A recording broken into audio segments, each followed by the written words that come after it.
ठीक ठीक। अभी तो सर नहीं sir. Okay sir, screen visible है, मैंने इसको एनलार्ज कर दिया और मैं शुरू करता हूं अभी। ये please you may continue start. Right sir. Okay sir, जैसा कि हम सभी जानते हैं कि आज का सेशन पर्टिकुलरली डीडीओज के लिए है। तो डीडीओज की जब अगर हम बात करते हैं तो डीडीओज के साथ एक और चैनल है जो इसमें अलाइन होता है, वो होते हैं pay and account officer or district treasury officer या ZDO जिसको हम बोलते हैं जोनल अकाउंट ऑफिसर या cheque drawing and disbursing officers. तो उनका भी एक रोल आता है, तो उनके बारे में भी मैं बात करूंगा। और साथ साथ अगर स्टेट गवर्नमेंट डिरेक्टर्स की अगर हम बात करें तो एक स्टेट एजी जो होते हैं, स्टेट अकाउंटेंट जनरल, उनका भी एक रोल आता है। सेंट्रल गवर्नमेंट के केस में जो कि डीडीओ सेंट्रल गवर्नमेंट के हैं, वहां पे स्टेट एजी का रोल नहीं आता है। तो ऑडियंस में अगर दोनों तरह की हमारे पास ऑडियंस है कि जहां पे स्टेट गवर्नमेंट के जो डीडीओज हैं तो उनके लिए ये स्टेट एजी भी थोड़ा हेल्पफुल रहेगा, उसका मैं पार्ट वो भी कवर करूंगा। अदरवाइज जो सेंट्रल गवर्नमेंट के जो डीडीओज हैं उनके लिए ये स्टेट एजी वाला पार्ट नहीं होगा। तो जो मैं जिस तरह से अपना इस एजेंडा में इसको कवर करने वाला हूं, तो एक तो हो गया कि टीडीएस मैनेजमेंट कैसे हैंडल किया जाता है डीडीओज के द्वारा, ZDOs के द्वारा या स्टेट एजी के द्वारा। जैसे कि मैंने बताया particularly in the case of state government directors. उसके अलावा उनके क्या क्या रिस्पॉन्सिबिलिटी हैं, क्या क्या उनको करना पड़ेगा, क्या क्या जरूरी है चीजें, और कौन कौन सी वेबसाइट हैं जो उनके लिए वो यूजफुल हैं, कौन कौन सी टाइमलाइंस हैं जो उनको अधेर करनी है, और क्या डूज एंड डोंट्स हैं जिनको वो फॉलो करके अपने इस टीडीएस मैनेजमेंट को वो अच्छी तरीके से हैंडल कर सकते हैं। तो उसके बाद जब मैं ये पूरा पार्ट कवर कर लूंगा तो आप फिर मेरे पे क्वेश्चंस भी आप पूछ सकते हैं। तो जो लास्ट वाला जो पार्ट हम रखेंगे तो वो क्वेरीज के लिए हम लोग रखेंगे। इसके अलावा अगर आपको बीच में भी लगता है तो बीच में भी आप टोक सकते हैं और क्वेश्चन भी पूछ सकते हैं बीच में भी। तो ठीक है, मैं इसके साथ फिर बिगिन करता हूं।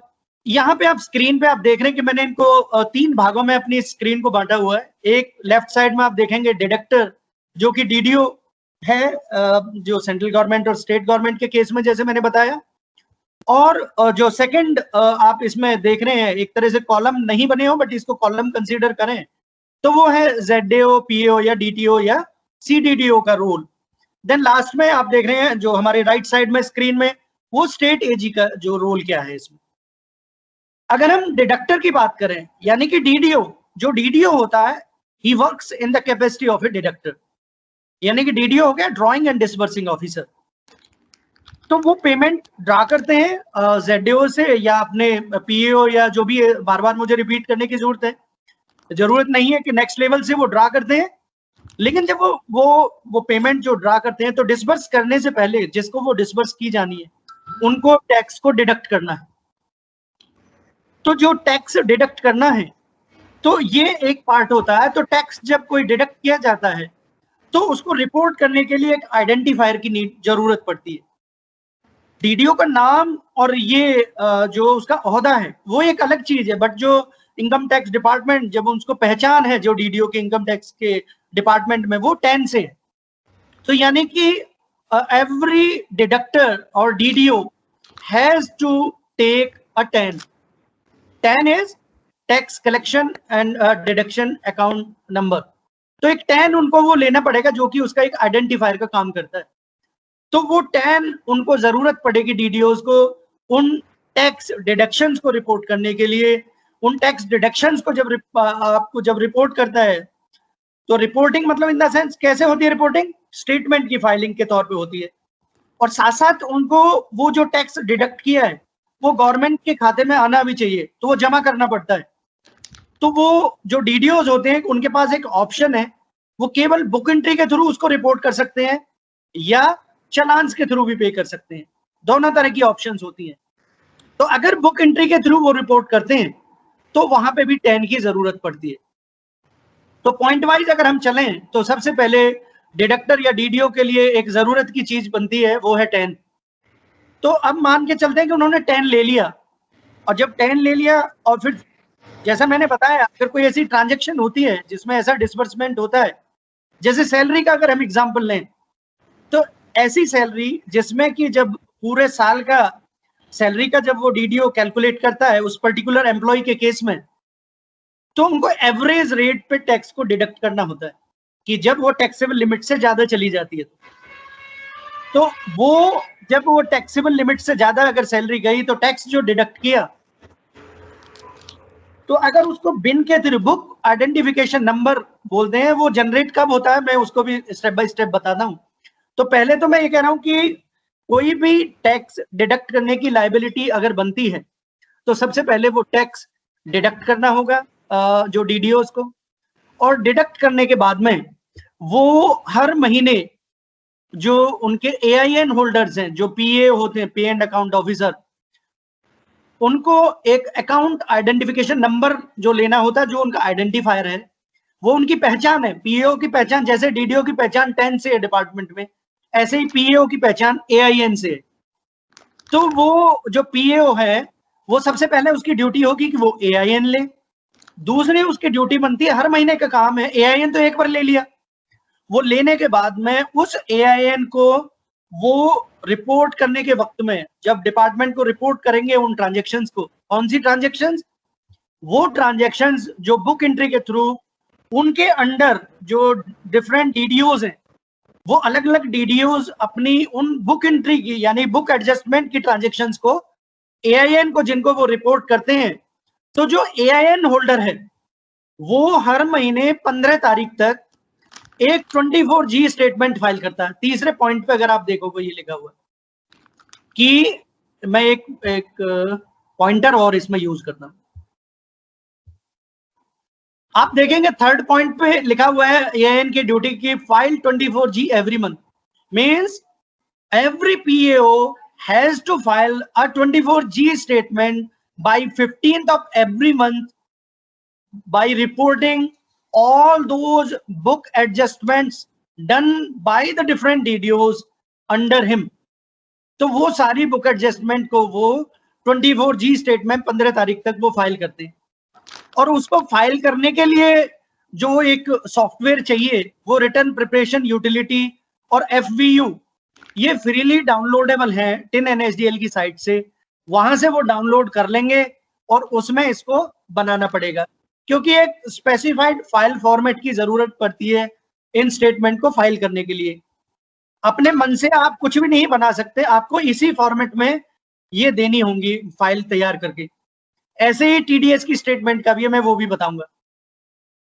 तो जब ये 24G स्टेटमेंट प्रोसेस कर देता है, ये TIN-NSDL पे उनको फाइल करनी है या टिन फैसिलिटेशन सेंटर वहां पे ऑफलाइन कर सकते हैं या TIN-NSDL की साइट पे ऑनलाइन कर सकते हैं, दोनों तरीके से ये इस 24G स्टेटमेंट को फाइल कर सकते हैं। इनका देखो, इनका रेलिवेंस ये है जो 24G का, जब वो प्रोसेस कर देती है TIN-NSDL साइट, तो हर बुक एडजस्टमेंट जो वहां पे उन्होंने रिपोर्ट की है एआईएन होल्डर ने, that leads to generation of the BIN. BIN is the book identification number.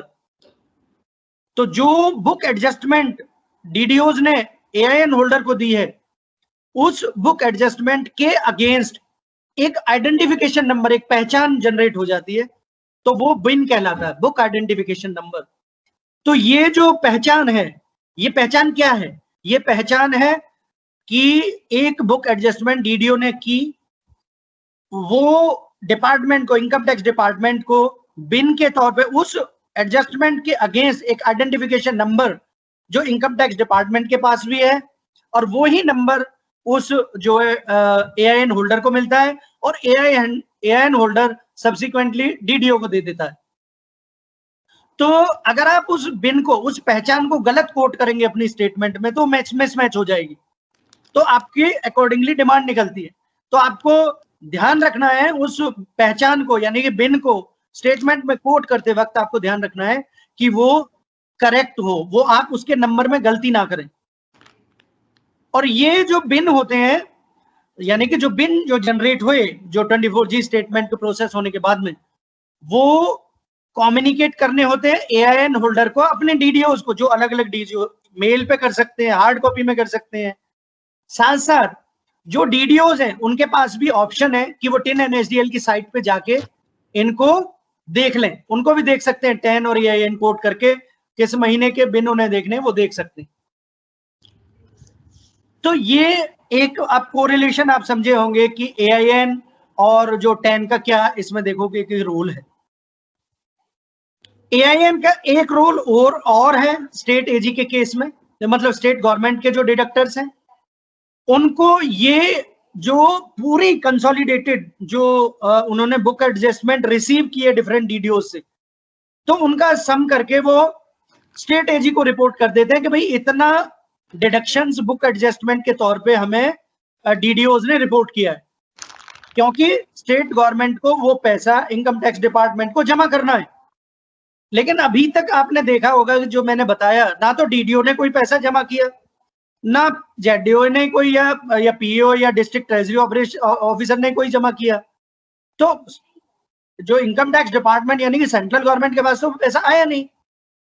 तो इसके लिए क्या यहाँ पे प्रोविजन जो बना हुआ है, ये कंप्लीट बुक एडजस्टमेंट जो ये मैंने बताया AIN होल्डर हैं, जब वो स्टेट AG को रिपोर्ट करते हैं तो स्टेट AG हैं जो हर एक मतलब स्टेट्स में कई छोटे छोटे स्टेट के 2-2 या 3-3 स्टेट के भी वो एक ही स्टेट AG है। तो वो जो स्टेट AG उन्होंने क्या किया है कि एक एक स्पेशल TIN लिया हुआ, मतलब नॉर्मल TIN ही है वो, लेकिन उसको स्पेशल TIN का दर्जा दिया हुआ है, कारण कि वो केवल पैसे जमा करने के काम आता है। चालान के थ्रू जो बुक एडजस्टमेंट जो उनके DDOs ने किया है उसको चालान पे, क्योंकि चालान जमा करने के लिए, डिपॉजिट करने के लिए TDS का TIN होना जरूरी है, TIN कोड करना पड़ता है चालान में। तो ये स्पेशल TIN इन स्टेट AG ने ले रखे। तो उस TIN को, यानी कि सबसे पहली ड्यूटी स्टेट AG की बनती है स्पेशल TIN लेना, और उस स्पेशल TIN से उस बुक एडजस्टमेंट जो उनके DDOs ने किया है उनको जमा करना, उस चालान, उस TIN को कोड करके चालान पे। तो इस तरह से वो जो पैसा है स्टेट गवर्नमेंट के जो DDOs का जो टैक्स काटा है उन्होंने, वो सेंट्रल गवर्नमेंट के पास या इनकम टैक्स डिपार्टमेंट के पास आ जाता है। तो ये एक कंप्लीट प्रोसेस है। और एक चीज और मैं इसमें जैसे हाईलाइट करूं तो इसमें कई बार मिसमैच भी होते हैं, और मिसमैच का कारण होता है कि जो स्टेट AG है उन्होंने लेट पैसा जमा किया, AIN जैसे 3 महीने बाद जमा कर रहे हैं या 4 महीने बाद जमा कर रहे हैं, AIN तो हर महीने वो फाइल कर देता है।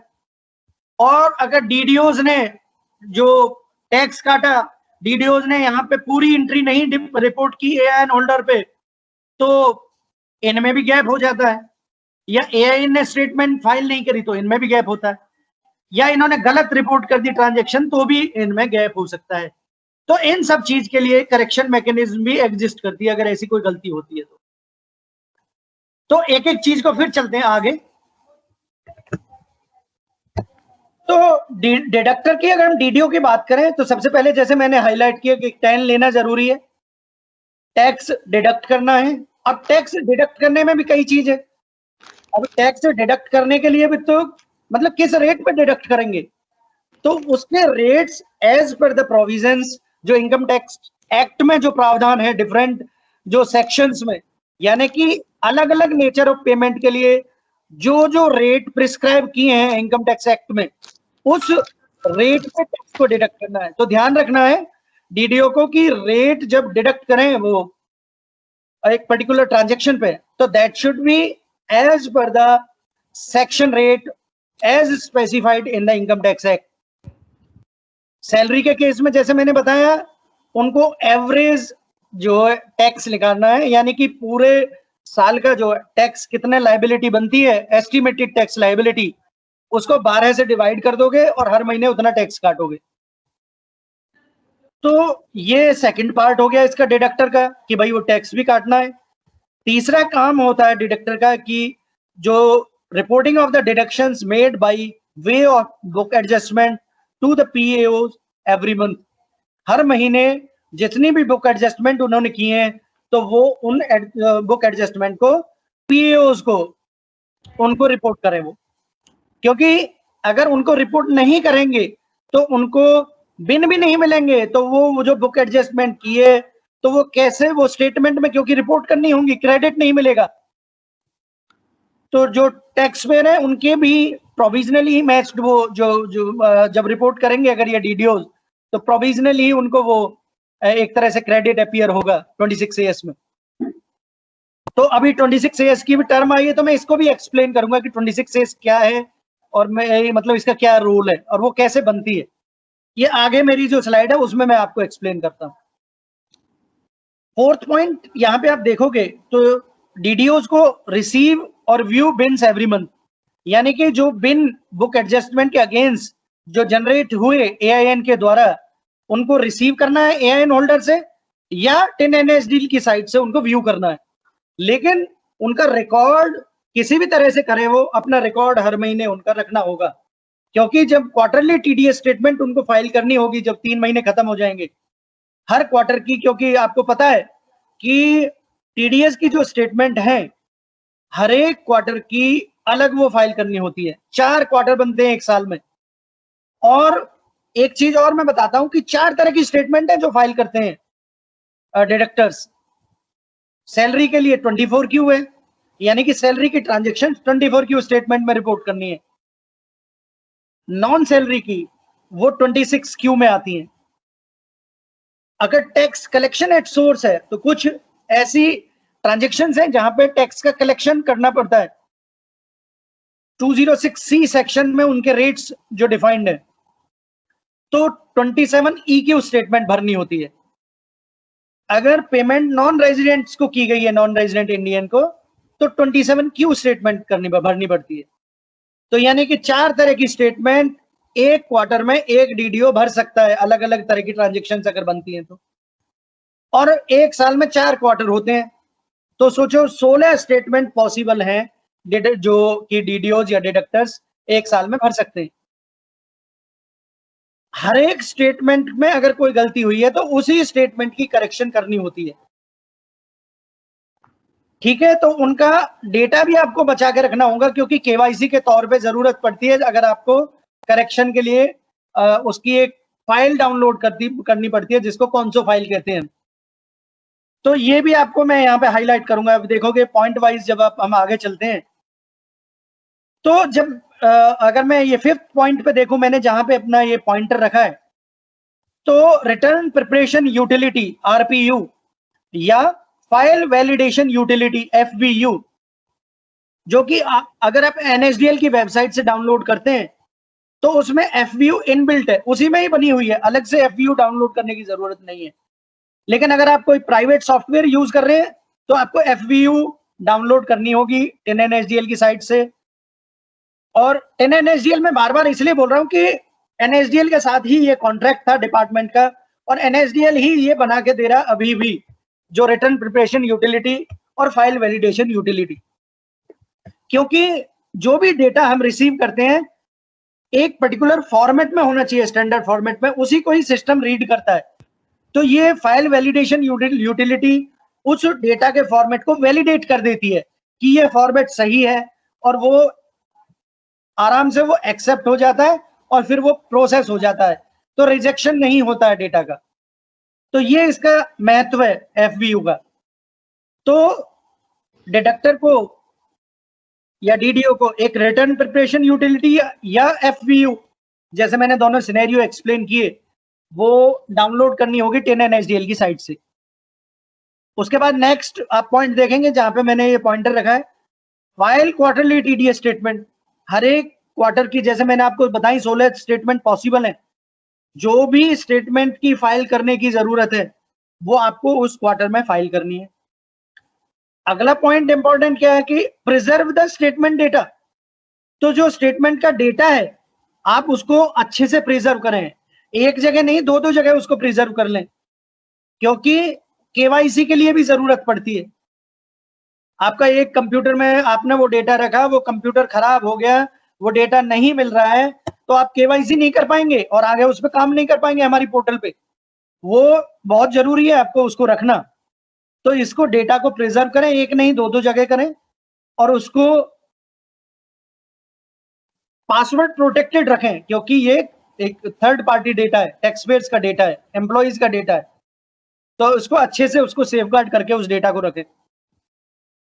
अगली जो इंपॉर्टेंट जिम्मेवारी बनती है डिडक्टर की या डीडीओ की, टीडीएस सर्टिफिकेट इशू करने होते हैं।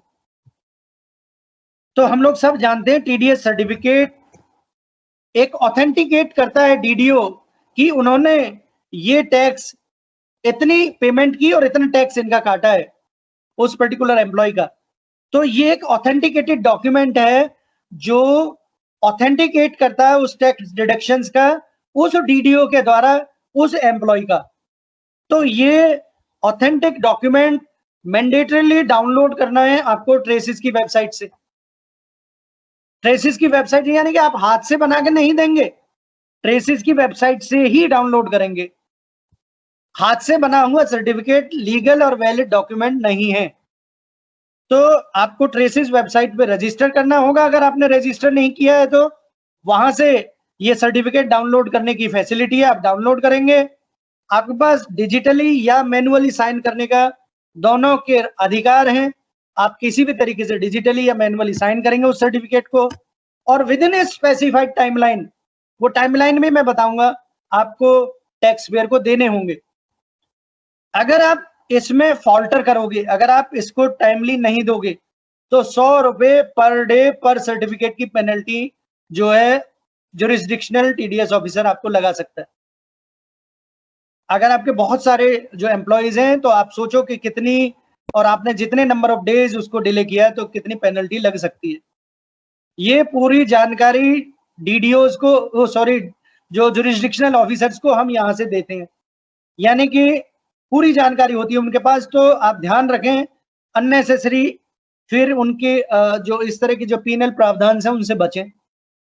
तो आप टाइमली सर्टिफिकेट्स उनको दे दें। और सर्टिफिकेट कब दे पाएंगे? आपको टाइमली स्टेटमेंट फाइल करनी होगी, क्योंकि उस स्टेटमेंट फाइल करने से ही टीडीएस सर्टिफिकेट जनरेट होते हैं। और आपको वैलिड पैन कोड करने होंगे उन टैक्स पेयर्स की। अगर वैलिड पैन नहीं कोड किया तो सर्टिफिकेट नहीं बनेगा, नाम से सर्टिफिकेट नहीं बनता। तो ध्यान रखें कि वैलिड पैन कोड करें स्टेटमेंट में, टाइमली स्टेटमेंट को फाइल करें। जैसे प्रोसेस हो जाए, क्योंकि अब तो विद इन 1 से 2 दिन में हम प्रोसेस कर देते हैं, सर्टिफिकेट डाउनलोड करें, साइन करें और दे दें उसको जो टैक्स पेयर को, तो आपका काम खत्म। टीडीएस स्टेटमेंट फाइल करने के वक्त में एक चीज और मैं आपको हाईलाइट कर देता हूं, जो टाइमलाइंस है स्टेटमेंट फाइल करने में भी आपको ध्यान रखनी है। स्टेटमेंट फाइल अगर लेट करी तो 234E का एक सेक्शन है इनकम टैक्स एक्ट में, 200 रुपए पर डे के हिसाब से लेट फाइलिंग फी लगने लगती। वो ऑटोमेटिक सिस्टम चार्ज करता है, वो एक स्टैट्यूटरी लेवी है, वो उसका कोई वेवर का भी प्रावधान नहीं है। तो अननेसेसरी, और उसमें गवर्नमेंट में भी इसका आपको 234E आप गवर्नमेंट में भी कहीं किसी हेड के तहत आपको नहीं मिलेगी। वो पता लगा आपके जेब पे ही और आपके सिर पे ही आ गई वो चीज। तो 234E जो 200 रुपए पर डे की जो लेट फाइलिंग फी है आपको नहीं चार्ज होगी, नहीं लगेगी अगर आपने टाइम से पहले स्टेटमेंट फाइल कर दी। तो 234E के प्रावधान से बचने के लिए टाइमली स्टेटमेंट को फाइल करें और उनके टाइमलाइंस को अधेर करें। वो टाइमलाइंस में मेरी अगली जो एक स्लाइड है वहां पे मैंने वो लिखी है, वो भी बताऊंगा। ठीक है। इसके बाद अगर स्टेटमेंट आपने जब फाइल की, आपने कोई पेन की गलती कर दी, बिन की गलती कर दी, किसी का कम ज्यादा टैक्स क्रेडिट आपने दिया, तो आप करेक्शन स्टेटमेंट फाइल करके उसको सही कर सकते हैं। और करेक्शन आप 2 जगह कर सकते हैं, ई फाइलिंग वेबसाइट पे आप फाइल कर सकते हैं, ट्रेसिस की वेबसाइट पे भी आप उसको जो करेक्शन कर सकते हैं। अच्छा, इससे मुझे याद आया कि टीडीएस स्टेटमेंट फाइलिंग की भी अगर हम बात करें ओरिजिनल की, तो एक क्वेश्चन आपका ये उठेगा कि भाई कहाँ फाइल करें हम इन्हें? तो उसको फाइल कर सकते हैं आप ई फाइलिंग वेबसाइट पे या टिन फैसिलिटेशन सेंटर की जाके। Tin facilitation centre fees charge करते हैं और ई फाइलिंग वेबसाइट 24 घंटे अवेलेबल है। अभी तो थोड़ी नई वेबसाइट बनी है, उसमें थोड़ी सी दिक्कत है, बट वो सही हो जाएंगे और आप उसमें अपने डीएससी उसमें जरूरी होते हैं, डिजिटल सिग्नेचर सर्टिफिकेट, फ्रीली आप उसमें अपलोड कर सकते हैं उसको, उसमें पैसे नहीं लगते। वेबसाइट पे जब आप ई फाइलिंग वेबसाइट पे स्टेटमेंट आप अपलोड कर सकें, तो दो जगह ही आप स्टेटमेंट, ओरिजिनल स्टेटमेंट फाइल कर सकते हैं। अगर करेक्शन की बात करें तो ये दो जगह तो है ही, साथ साथ आप ट्रेसिस वेबसाइट पे भी करेक्शन कर सकते हैं। तो ट्रेसिस वेबसाइट पे भी करेक्शन करने का आपके पास एक माध्यम मिल जाता है करेक्शन करने के लिए, और एक इजी भी तरीका है वो, और फास्टर तरीका भी है, क्योंकि ट्रेसिस वेबसाइट सीपीसी टीडीएस उसको रन करती है, तो डायरेक्टली वो जो डेटा है हमारे सिस्टम में ही लैंड करता है। तो हमें ई फाइलिंग वेबसाइट से, क्योंकि हमारा दूसरा मॉड्यूल उसको बनाता है, तो वहां से डेटा आने में थोड़ा टाइम लगता है, फिर उसको जो है प्रोसेसिंग करते हैं। ट्रेसिस वेबसाइट पे करोगे तो इमीडिएट वो, यानी कि 3-4 घंटे में हो जाती है। और टिन फैसिलिटेशन सेंटर पे करोगे तो आपको वो पहले जो टिन फैसिलिटेशन सेंटर से टिन सेंट्रल सिस्टम में आती है, टिन सेंट्रल सिस्टम से फिर हमारी सीपीसी टीडीएस में आती है, फिर वो प्रोसेस होती है, तो उसमें और टाइम लग जाता है, 2-3 दिन के करीब लगते। तो ये एक तरीका है स्टेटमेंट करेक्शंस करने का। मैंने आपको AIN का भी इस पेज पे पूरी वो जानकारी दे दी है। यहाँ पे एक और इम्पोर्टेंट बात थी AIN के लिए, FVU फाइल जो सबमिट की है, इसको आपको प्रिजर्व करके रखना है। ये आपको जो आपने फाइल की है इसी पे ही करेक्शन करनी होती है 24G में, जबकि TDS स्टेटमेंट की ट्रेसिस वेबसाइट पे डाउनलोड करनी पड़ती है। ये दोनों में फर्क है। तो AIN वालों के लिए तो जो FVO फाइल उन्होंने सबमिट की है, उसको बाकायदा सेव करके रखें 2-3 जगह पे, क्योंकि करेक्शन करनी होगी तो उसी फाइल को यूज करके करेक्शन करनी होगी। तो ये इंपॉर्टेंट बात है AIN होल्डर्स के लिए। अब अगले पेज पे चलते। DDOs और डिडक्टर्स को ट्रेसिस वेबसाइट पे रजिस्टर करना जरूरी होता है। ट्रेसिस वेबसाइट, उसका URL की अगर हम बात करें तो वो है www.tdscpc.gov.in। आपको लिखने की भी जरूरत नहीं है, उसका होम पेज मैंने कैप्चर किया हुआ है, अगली स्लाइड में मैं वो आपको दिखाऊंगा, वहां पे वो URL भी लिखा हुआ है। ट्रेसिस वेबसाइट पे क्यों रजिस्टर करना जरूरी है, वो भी बात आपको जाननी होगी। आपको इसलिए जरूरी है उस पे रजिस्टर करना कि हमने कम से कम 25-30 फंक्शनलिटी डिडक्टर्स और DDOs को TDS मैनेजमेंट के पर्सपेक्टिव से बनाई हुई है। उसमें कौन कौन सी है मैं ब्रीफली अगर बताऊं तो आपको स्टेटमेंट का स्टेटस देख सकते हैं, चालान का या बिन का स्टेटस देख सकते हैं, करेक्शन कर सकते हैं जैसे मैंने बताई ऑनलाइन करेक्शन। उसके अलावा आप रिफंड रिक्वेस्ट अगर ऑनलाइन है वो रेज कर सकते हैं किसी चालान के अगेंस्ट में, बिन के अगेंस्ट में तो नहीं होती है, चालान के अगेंस्ट में आप रिफंड रिक्वेस्ट रेज कर सकते हैं। साथ साथ आपको डाउनलोड के लिए बहुत जरूरी होंगी वो कंसोलिडेटेड फाइल, जैसे मैंने बताया करेक्शंस के लिए आपको वो यहीं से डाउनलोड करनी होगी, तब आप करेक्शन कर पाएंगे किसी स्टेटमेंट में। इसके अलावा TDS सर्टिफिकेट जैसे मैंने बताया वो आपको मैंडेटरीली यहीं से डाउनलोड करने होंगे। तो ये इसलिए रजिस्टर करना ट्रेसिस वेबसाइट पे जरूरी है। तो TDS का जो कंप्लायंस है वो आप यहां से इंश्योर कर पाते हैं ट्रेसिस वेबसाइट से। तो इसलिए आपको ट्रेसिस वेबसाइट पे रजिस्टर करना और फिर उसको लॉगिन करके जो डिफरेंट अपडेट भी हम आपको देते हैं उसमें, और एक चीज मैं इंपॉर्टेंट हाईलाइट करूं, हमने अलग अलग फंक्शनलिटीज की जो मैंने बात की उनके ट्यूटोरियल भी बनाए हुए हैं, और फ्रीक्वेंटली आस्क्ड क्वेश्चंस को भी वहां पे एसिमिलेट करके जो होम पेज पे ही दे रखा है। आपको लॉगिन करने की भी जरूरत नहीं है, और आप होम पेज पे ही अलग अलग फंक्शनलिटीज कैसे कैसे उस पर आप काम करोगे वो यहाँ से आप इस पे ट्यूटोरियल्स को देख पाओगे।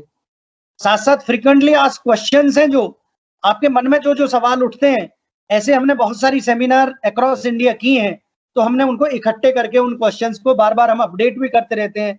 जो नए डेवलपमेंट आते हैं, नए चेंजेस आते हैं, तो आप उन FAQs को भी देख सकते हैं। आपको अगर कोई सजेशन लगता है, आपको कोई गलती लगती है, आप पॉइंट आउट कर सकते हैं। आप मुझे हमने सजेशन वाली मेल ID दी है, कॉन्टेक्ट अस की मेल ID दी है, आप उस पर भी लिख सकते हैं। तो ये एक बड़ी जो ना आप देखेंगे सबसे काम की चीज है ट्रेसिस वेबसाइट, डिडक्टर के लिए या टैक्स पेयर के लिए। और साथ साथ डिडक्टर के लिए मैं एक और चीज बताऊं, आप CPC TDS में अगर कोई आपको इश्यू लगता है तो ग्रीवेंस 3-8 मिनट हो गया। तो ग्रीवेंस रेज कर सकते हैं आप सीपीसी टीडीएस में। आपके पास 4 तरीका है, 4 क्या करता है सब, पहले 3 महीने छुट्टी दिए हुए हैं। तो आपके पास 4 साधन है जो सीपीसी टीडीएस को कनेक्ट करने के लिए। मैं इसलिए इस साधन को भी हाईलाइट करना चाहता हूं कि जो ट्रेसिस वेबसाइट जो हमने दी है, तो लॉगिन करने के बाद ऑनलाइन ग्रीवेंस रेज करने का भी एक इसमें माध्यम है। तो वहां से आप ऑनलाइन ग्रीवेंस भी रेज कर सकते हैं, और वो एक स्ट्रक्चर्ड वे है ग्रीवेंस रेज करने का, क्योंकि वहां पे स्टैंडर्ड टेम्पलेट है, आपके ब्रॉडर एस्पेक्ट वहां पे वैसे ही कैप्चर कर लिए जाते हैं। 10 तो लॉगिन से ही मिल जाता है।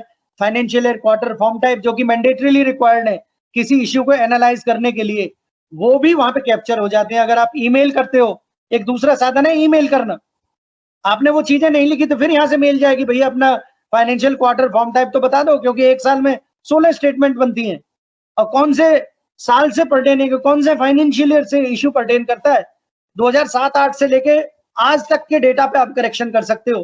तो आप सोचो कितने साल का डेटा, तो आपको बताना होगा कि कौन से साल से इश्यू पर्टेन करता है, कौन सा क्वार्टर है, कौन सा फॉर्म टाइप है। वो जब आप ऑनलाइन ग्रीवेंस रेज करते हो तो वो आपको भूलने के चांसेस ही नहीं है उसमें। तीसरा साधन है, आप कॉल कर सकते हो। एक call centre, dedicated call centre हमने बनाया है, तो वो कॉल भी कर सकते हो आप। हमारी जो एक हेल्प डेस्क टीम हमने बनाई है, वहां पे कॉल करके आप अपने इश्यू को रेज कर सकते हो। बहुत सारी चीजें वो प्राइमरी जो नेचर की हैं उनको वो क्लैरिफाई कर देते हैं, अगर कोई टेक्निकल नेचर की है तो वो कैप्चर करके उसकी भी एक टिकट बनाते हैं, एक नंबर उसको असाइन कर देते हैं, और आपको बाकायदा ईमेल पे आपको इंटीमेट करते हैं। तो ये ट्रेसिस वेबसाइट पे ये सारी जानकारी उपलब्ध है। हार्ड कॉपी में भी आपको भेजना है तो हार्ड कॉपी में भेज सकते हो, एड्रेस भी लिखा हुआ है उस पर हमारी वेबसाइट का कि हमारा सीपीसी टीडीएस का एड्रेस क्या है। तो ये 4 साधन है जहां पे आप अपने ग्रीवेंस को रेज कर सकते हैं।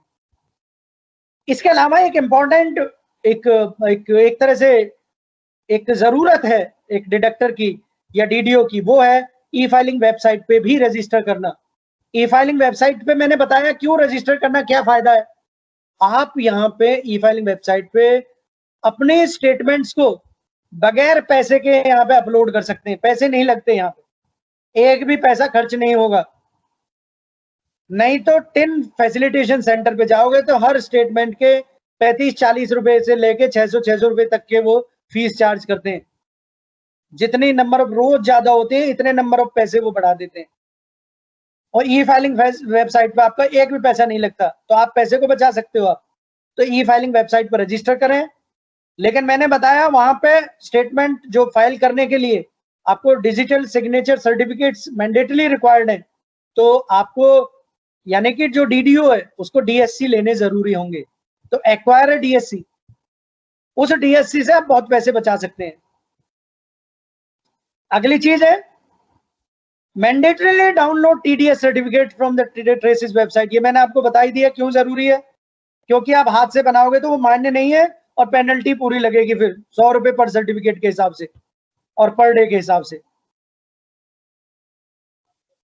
ये पॉइंट अगर आप देखेंगे, अगर आपको करेक्शन करनी है, अगर आपकी डिमांड आई है, करेक्शन से पहले बात करते हैं, आपको जब टीडीएस स्टेटमेंट जब प्रोसेस करता है सीपीसी टीडीएस, तो उसको प्रोसेस करने के बाद अगर उसमें कुछ एरर मिलते हैं, अगर कुछ उसमें कमियां मिलती हैं या कुछ शॉर्ट पेमेंट मिलती है या शॉर्ट डिडक्शन मिलती है, तो हम उसमें डिमांड जनरेट करते हैं।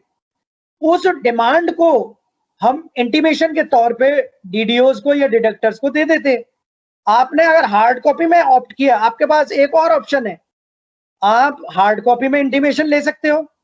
अगर आप पेड़ों को बचाना चाहें, क्योंकि पेपर लगता है, पेपर में बनाने में मतलब पेड़ का यूज होता है, लकड़ी का यूज होता है, तो उस पेड़ों को बचा सकते हो। आप इलेक्ट्रॉनिक भी रिसीव कर सकते हो, तो आप डिक्लेरेशन दे सकते हो ग्रीन इनिशिएटिव के तौर पे कि आप इलेक्ट्रॉनिक इंटीमेशन लेंगे, वो आपके लिए लीगली मान्य होगा।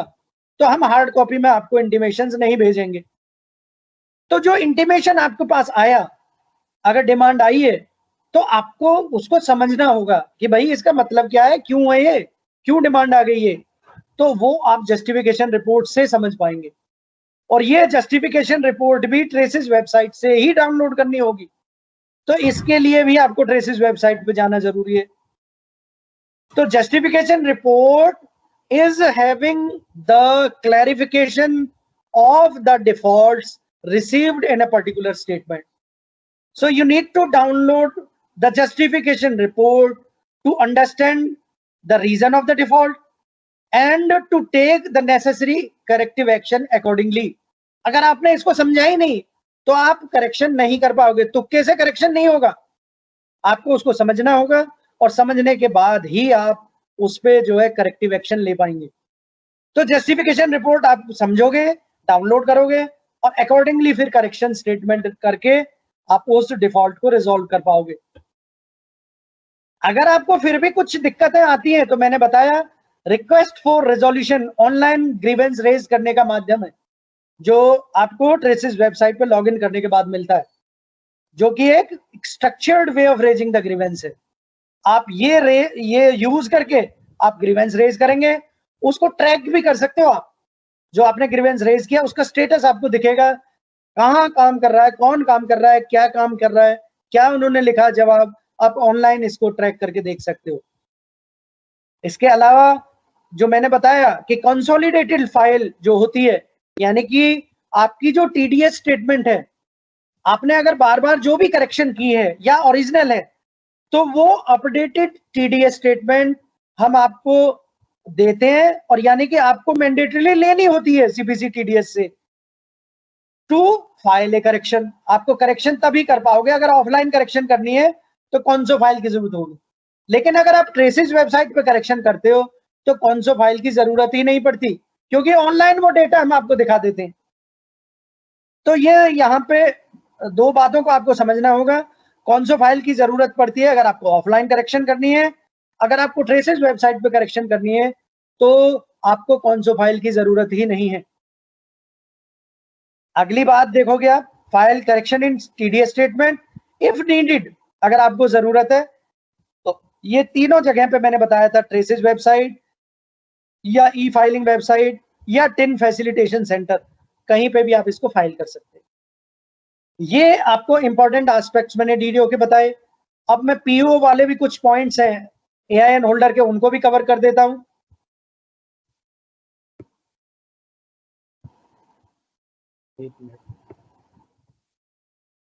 ये अब अगर देखोगे तो पीओ के लिए भी टिन एनएसडीएल की वेबसाइट पे मैंने बताया था ना कि भाई उसको 24G स्टेटमेंट जो हर महीने फाइल करनी होती है, वो फाइल करने के टिन एनएसडीएल साइट पे रजिस्टर करना होगा तो वहां पैसे नहीं लगते, और नहीं तो टिन फैसिलिटेशन सेंटर पे अगर फाइल करेंगे तो वहां पैसे लगेंगे उनके भी। तो एआईएन होल्डर उससे बच सकते हैं पैसे से, टिन एनएसडीएल की साइट पे रजिस्टर करें और अपनी 24G स्टेटमेंट अपलोड कर दें।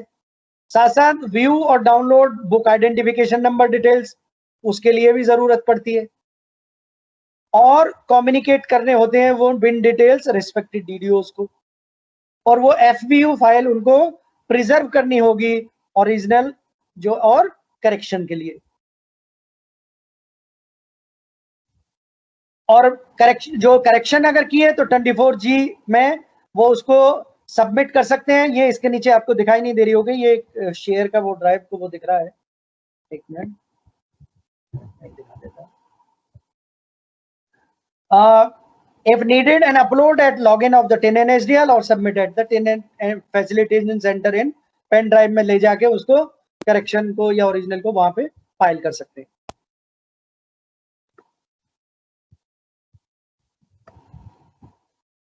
ये एक ब्रॉडर मैंने आपको पिक्चर जो डीडीओज की क्या क्या रोल और क्या क्या जिम्मेवारी है, क्या क्या करना होता है, वो मैंने आपको बताई।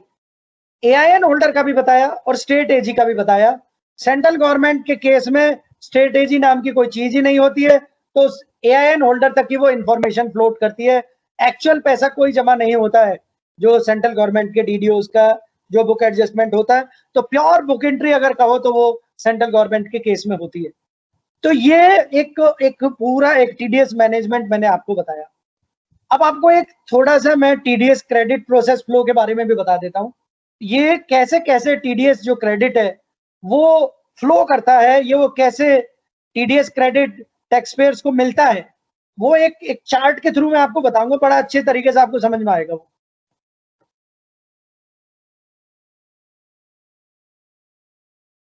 अब आप स्क्रीन पे देख रहे होंगे 4 स्टेक होल्डर्स यहां पे नजर आ रहे हैं। ये एक डिडक्टर है, सीपीसी टीडीएस, ये एक टैक्स पेयर है, और सीपीसी इनकम टैक्स रिटर्न या ITR Bangalore. CPC TDS Vaishali Ghaziabad में है और सीपीसी आईटीआर बेंगलोर में है। और टैक्स पेयर तो आपके पास है ही, जो एम्प्लॉइज हैं, और डीडीओ डिडक्टर के तौर पे आप हैं। तो आप यहां पे हैं। अब ये अलग अलग इनको कैसे ये जुड़े हुए हैं इसको समझते हैं।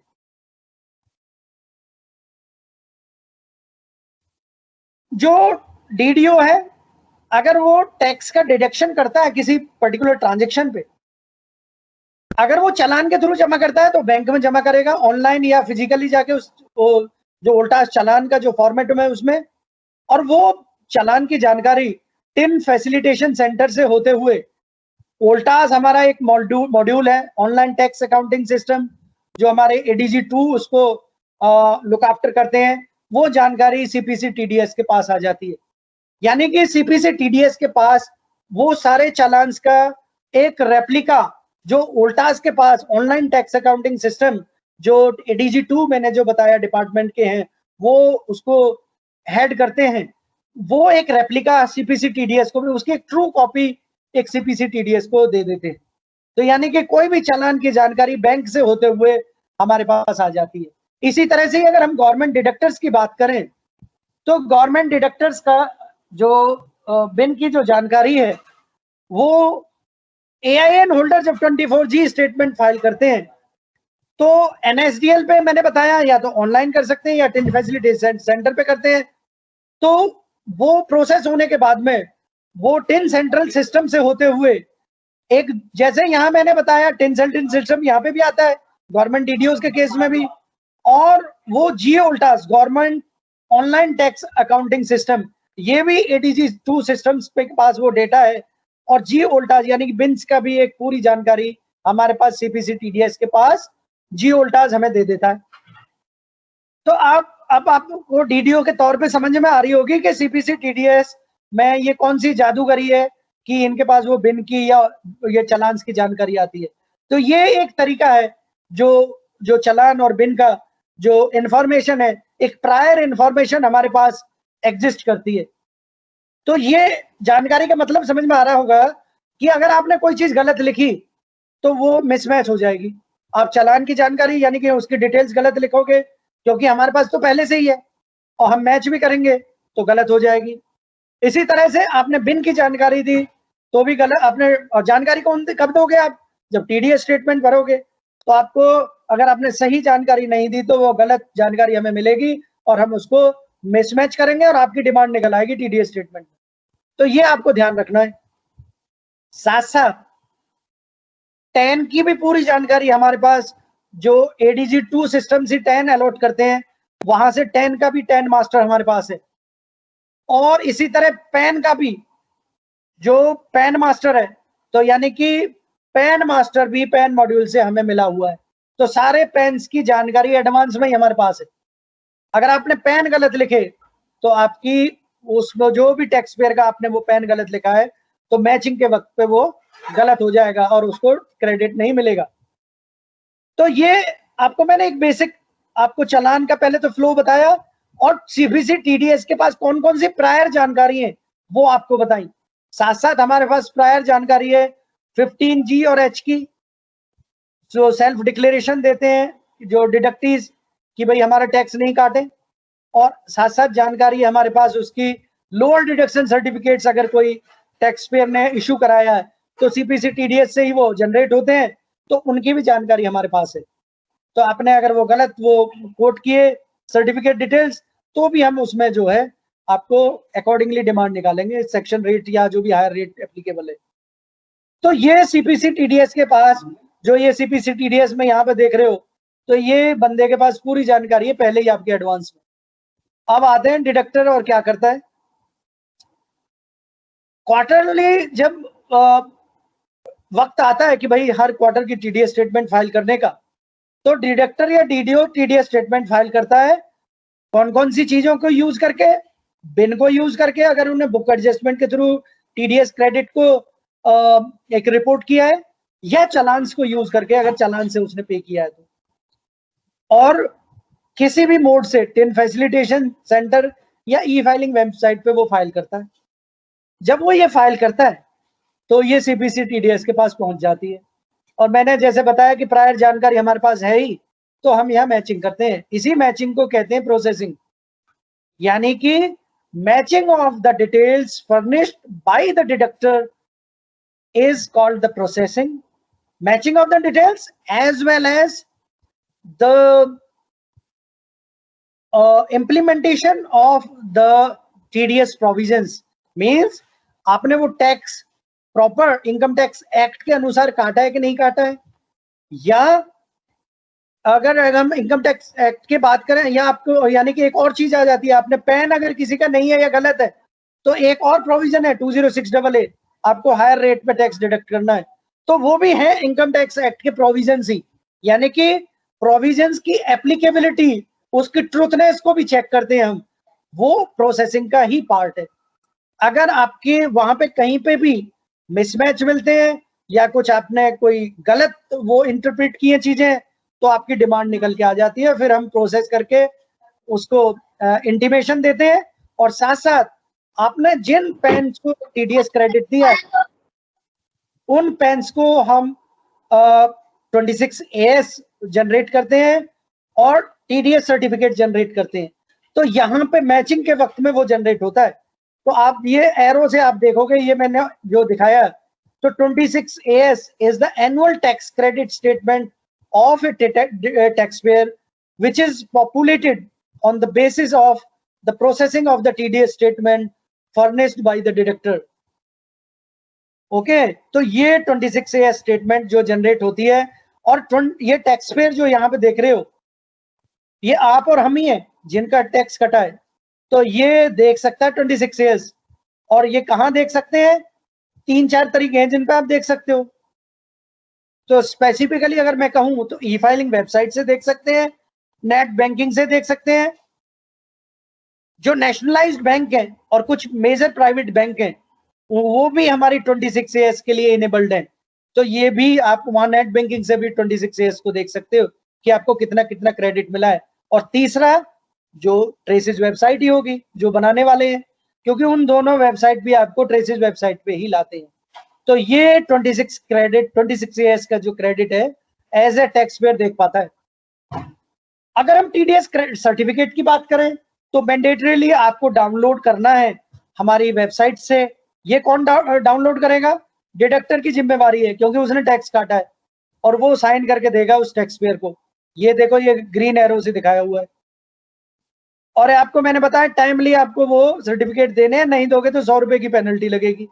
और ये ग्रीन एरो, ये देखो जैसे ही वो प्रोसेस होती है स्टेटमेंट, तो ये डिडक्टर को अवेलेबल हो जाता है डाउनलोड के लिए, लेकिन आपको रिक्वेस्ट प्लेस करनी होगी डाउनलोड की, और फिर आपको डिजिटली साइन करने होंगे या मैनुअली साइन करने होंगे, और वो साइन करके देने होंगे इस टैक्स पेयर को। तो टैक्स पेयर के पास अब दो चीजें मिल गई, एक टीडीएस सर्टिफिकेट जो कि डिडक्टर ने दिया, दूसरा उसको 26AS का क्रेडिट भी दिखता है 26AS में। अगर टैक्स पेयर को लगता है कि उसको कम या ज्यादा कोई टैक्स मिला है क्रेडिट, तो इसके पास भी ग्रीवेंस रेज करने का मैकेनिज्म है। ऑनलाइन ग्रीवेंस रेज कर सकता है टैक्स पेयर। आप और हम as a tax payer TRACES website पे लॉगिन करें जरूरी तौर पे ग्रीवेंस रेज करने के लिए, क्योंकि वो एक सबसे अच्छा माध्यम है अपने इश्यू को रिजॉल्व करवाने के लिए। इसका कारण यह है कि जो क्रेडिट है ये डिडक्टर ही सही कर सकता है, और डिडक्टर अगर नहीं सुनता है तो हमने इसमें मैकेनिज्म बनाया कि जुरिस्डिक्शनल टीडीएस एओ को भी ऑटोमेटिकली उस ग्रीवेंस को भेज देते हैं। तो जुरिस्डिक्शनल टीडीएस एओ इस डिडक्टर पे कंप्लायंस के लिए ही कैन फोर्स हिम। उनके पास वो उतनी लीगल पावर्स हैं कि वो डिडक्टर को उस कंप्लायंस को इंश्योर करने में वो मदद करेंगे और टैक्स पेयर का ग्रीवेंस रिजॉल्व होगा। तो इसलिए ट्रेसिस वेबसाइट पे आप ध्यान रखें, आप आपके परिवार में या आपको कोई जानने वाला है अगर किसी टैक्स पेयर को इस तरह का इश्यू है, कम क्रेडिट मिल रहा है, किसी को ज्यादा क्रेडिट मिल रहा है, इस तरह की कोई दिक्कत है, तो ट्रेसिस वेबसाइट पे एज ए टैक्स पेयर उसको रजिस्टर करवाए और वो ग्रीवेंस रेज करने के लिए उसको बोले और फिर उसको ट्रैक कर सकते हैं और मॉनिटर कर सकते हैं। अब ये तो होगी पूरी कहानी टैक्स क्रेडिट मिलने तक की।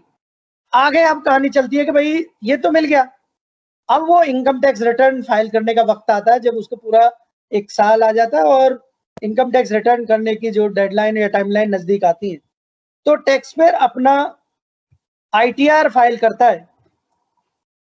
इस आईटीआर फाइल करने से पहले एक एरो से आपको मैं बताता हूं एक और बहुत इंपॉर्टेंट चीज है कि सीपीसी टीडीएस और सीपीसी आईटीआर भी आपस में बातें करते हैं। वो आपस में बातें करते हैं कैसे कि वो जो 26 एएस का क्रेडिट जो टैक्स पेयर को दिया है वो हम सीपीसी आईटीआर को भी बता देते हैं। तो सीपीसी आईटीआर के पास भी पहले से ही जानकारी है कि कितना टीडीएस क्रेडिट इस टैक्स पेयर को मिला है। तो अगर ये ज्यादा क्लेम करता है तो सीपीसी आईटीआर बता देती है भैया ये तो ज्यादा कर रहे हो, मिसमैच है। तो वो जानकारी भी सीपीसी आईटीआर को पहले ही मिल जाती है। एक और बात जो सीपीसी टीडीएस सीपीसी आईटीआर के साथ शेयर करती है वो है एनेक्शर 2 की डिटेल्स। एनेक्शर 2 क्या है? एक नई टर्म आ गई, मैंने बताई एनेक्शर 2। एनेक्शर 2 है जो 24Q स्टेटमेंट होती है वो उसकी, यानी कि 24Q में या बाकी टीडीएस स्टेटमेंट में एनेक्शर 1 ही होता है। एनेक्शर 1 होती है टीडीएस क्रेडिट डिटेल्स हैं जो टैक्स पेयर्स की वो मेंशन की होती हैं, लेकिन एनेक्शर 2 फाइल करनी होती है डिडक्टर को या डीडीओ को जो साल का आखिरी क्वार्टर है, यानी कि 24Q क्वार्टर 4 में एनेक्शर 2 सैलरी डिटेल्स भी फर्निश करनी होती हैं उसको डीडीओ को। उसमें वो एग्जम्पशन डिडक्शंस और अगर किसी प्रीवियस एम्प्लॉयर की इनकम है या डिडक्शंस है वो भी उसमें रिपोर्ट करता है। तो वो सारी जानकारी हम सीपीसी आईटीआर को दे देते हैं। तो ये दो चीजें हैं जिनमें सीपीसी टीडीएस और सीपीसी आईटीआर आपस में बातें करते हैं। अगर सीपीसी आईटीआर को कुछ मिसमैच मिलता है तो सीपीसी आईटीआर भी सीपीसी टीडीएस से बात करती है, उन मिसमैचेस को सीपीसी टीडीएस को बताती है, फिर हम रिकंसिलिएशन करते हैं और अगर कोई हमें गड़बड़ लगती है, कोई इश्यू लगता है या कोई गैप लगता है तो हम सही करके फिर सीपीसी आईटीआर को देते हैं। तो ये है सीपीसी टीडीएस और आईटीआर का भी आपस में बात करने का तरीका। लेकिन सीपीसी आईटीआर को इससे क्या मदद मिलती है? सीपीसी आईटीआर को मदद मिलती है कि उसको पहले से ही जानकारी मिल जाती है कि कौन से इस टैक्स पेयर को कितना टीडीएस क्रेडिट या टीसीएस क्रेडिट मिला है। दूसरी जानकारी उसको मिल जाती है कि प्रीफिल्ड आईटीआर जो इनकम टैक्स रिटर्न है, आपने आजकल देखा होगा कि प्रीफिल्ड है, बहुत कम गलती मतलब या करेक्शन करने की जरूरत होती है, तो हम उसको एज इट इज भी सबमिट करने की आम स्थिति में है। वो कब होगा? जब जो डीडीओ जितनी अच्छी तरीके से, जितनी क्लियरली और जितनी करेक्टली उस इंफॉर्मेशन को एनेक्शर 2 में फिल करता है। अगर डीडीओ ने एनेक्शर 2 प्रॉपर भरी है और टीडीएस क्रेडिट उसका जो टैक्स पेयर का क्वार्टर 1, क्वार्टर 2, क्वार्टर 3 और क्वार्टर 4 में प्रॉपर उसको गया टैक्स पेयर को, उस तो टैक्स पेयर ने, और टैक्स पेयर ने अपनी सारी डिटेल्स डीडीओ को शेयर की है, तो उसको प्रीफिल्ड हर चीज करेक्ट मिलेगी टैक्स पेयर को और कुछ भी नहीं करना होगा टैक्स पेयर को। उसको एक बटन प्रेस करना होगा और उसका इनकम टैक्स रिटर्न फाइल हो जाएगा। तो ये एक देखोगे कि ध्यान देने वाली बात है, डीडीओ का रोल यहाँ पे कितना इंपॉर्टेंट है और टैक्स पेयर्स को कितना रिलीफ वो डीडीओ दे पाएंगे। अब यहाँ पे देखते हैं। अब देखो, अगर ये जो टैक्स पेयर है जब भी टाइम एक आता है इनकम टैक्स रिटर्न फाइल करने का, जैसे कि अब इस एवाई का जो जल्दी हम लोग रिटर्न फाइल करने वाले हैं, तो फॉर्म 16 या 16A की और 26 AS की मदद से हम अपना इनकम टैक्स रिटर्न फाइल करेंगे। अगर वो सब चीज प्री पॉपुलेटेड हमें दिखी करेक्ट है और हमने करेक्ट दी है और डीडीओ ने प्रॉपर फाइल की है, तो हमें कुछ भी करने की जरूरत नहीं होगी। नहीं तो फिर हमें वो चीजें थोड़ी झेलनी पड़ेंगी। जो भी है मिसमैच आएगा उसको करेक्ट करवाना होगा और सीपीसी आईटीआर डिमांड निकालेगी, ये सब चीजें जो दिक्कतें आएंगी। तो ये आप देखेंगे कि कंप्लीट टीडीएस का क्रेडिट प्रोसेस फ्लो है, जो आपको मैंने एक ब्रीफली समझाया है। तो इस अभी तक मैंने जो चीजें बताई हैं, I think I have make my self very clear, वो चीजें समझ में आई होंगी सर आपको। वैसे आप बता सकते हैं अभी तक थोड़ा बोरिंग तो नहीं हुआ मैं नेक्स्ट स्लाइड पे मूव करूंगा, प्लीज एक बार बताएं सर, अभी तक ठीक रहा है हाँ सेशन? बस सब बढ़िया चल रहा है, बस सब बहुत बढ़िया चल रहा है, सारी चीजें समझ में आ रही हैं। ठीक है सर, मैं फिर आगे धन्यवाद। अगली स्लाइड पे जी सर। अगर किसी को कोई question, if anybody has any question to ask he can do so. अगर कोई पूछना चाहता है तो जरूर पूछ लें। Yes sir. सर धन्यवाद, आप बहुत अच्छा बता रहे हैं, एक एक चीज को अच्छे से बता रहे हैं, बहुत बहुत धन्यवाद। Please keep it up. Thank you sir, मैं फिर अगली स्लाइड पे चलता हूँ। तो ये मिसमैच वाला, ये डॉटेड लाइन से मैंने दिखाया कि सीपीसी आईटीआर को अगर कोई मिसमैच मिलता है तो सीपीसी टीडीएस को वो कम्युनिकेट करते हैं, फिर हम रिकंसिलिएशन करते हैं। अगर कुछ रिकंसिलिएशन में मिलता है तो हम सीपीसी आईटीआर को वापस दे देते हैं, अगर नहीं मिलता है तो डिडक्टर और एओ को बोलते हैं कि भाई इन चीजों को देखो, वैलिडेट करो, अगर करेक्शन करनी है तो करेक्शन करके इसको सही करो। ये एक कंप्लीट इकोसिस्टम है टीडीएस क्रेडिट प्रोसेस फ्लो का। अब आते हैं, मैंने बोला था ना कि आपको ड्यू डेट ऑफ फाइलिंग भी टीडीएस स्टेटमेंट की, उसके बारे में भी आपको बताना है। तो क्योंकि 234E जो सेक्शन में 200 रुपए पर डे की लेट फाइलिंग फी आपको चार्ज होगी, उससे आप बच सकते हैं अगर आप टाइम से पहले अदेयर करें उसको स्टेटमेंट को फाइल करने में। आपको अगर बिन भी नहीं मिले हैं या आप नहीं देख पाए तो जिस भी मंथ के भी बिन मिले हैं, कम से कम आप वो स्टेटमेंट जरूर फाइल कर दें। लेटर ऑन उसमें ऐड करके करेक्शन कर सकते हैं। आप ये नहीं समझे कि मुझे तो बिन ही नहीं मिले इस मंथ के, मैं अपनी स्टेटमेंट नहीं फाइल करूंगा। और ये कोई एक्सक्यूज नहीं होगा आपके लिए उन 200 रुपए पर डे की जो लेट फाइलिंग फी लगेगी।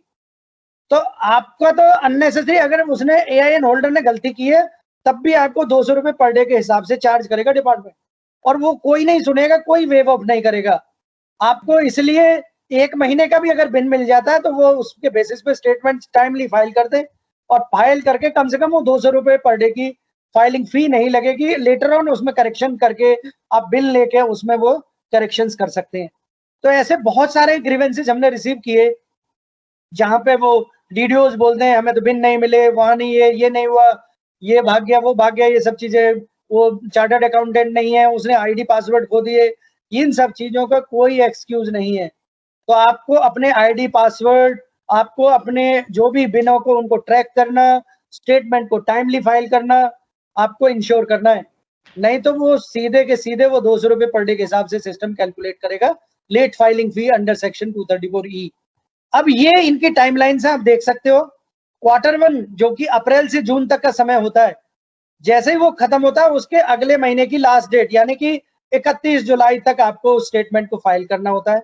टीडीएस स्टेटमेंट जो 24Q, 26Q और 26Q 7Q है, और टीसीएस स्टेटमेंट जो कि 27EQ होती है उसको 15 जुलाई तक करना होता है। ये टाइमलाइन से Q2 की, क्योंकि जुलाई से सितंबर तक का वो 3 महीने का ये सेकंड क्वार्टर बनता है, तो उसकी अगले महीने की आखिरी तारीख 31 अक्टूबर बनती है, तो तब तक आपको फाइल करनी है।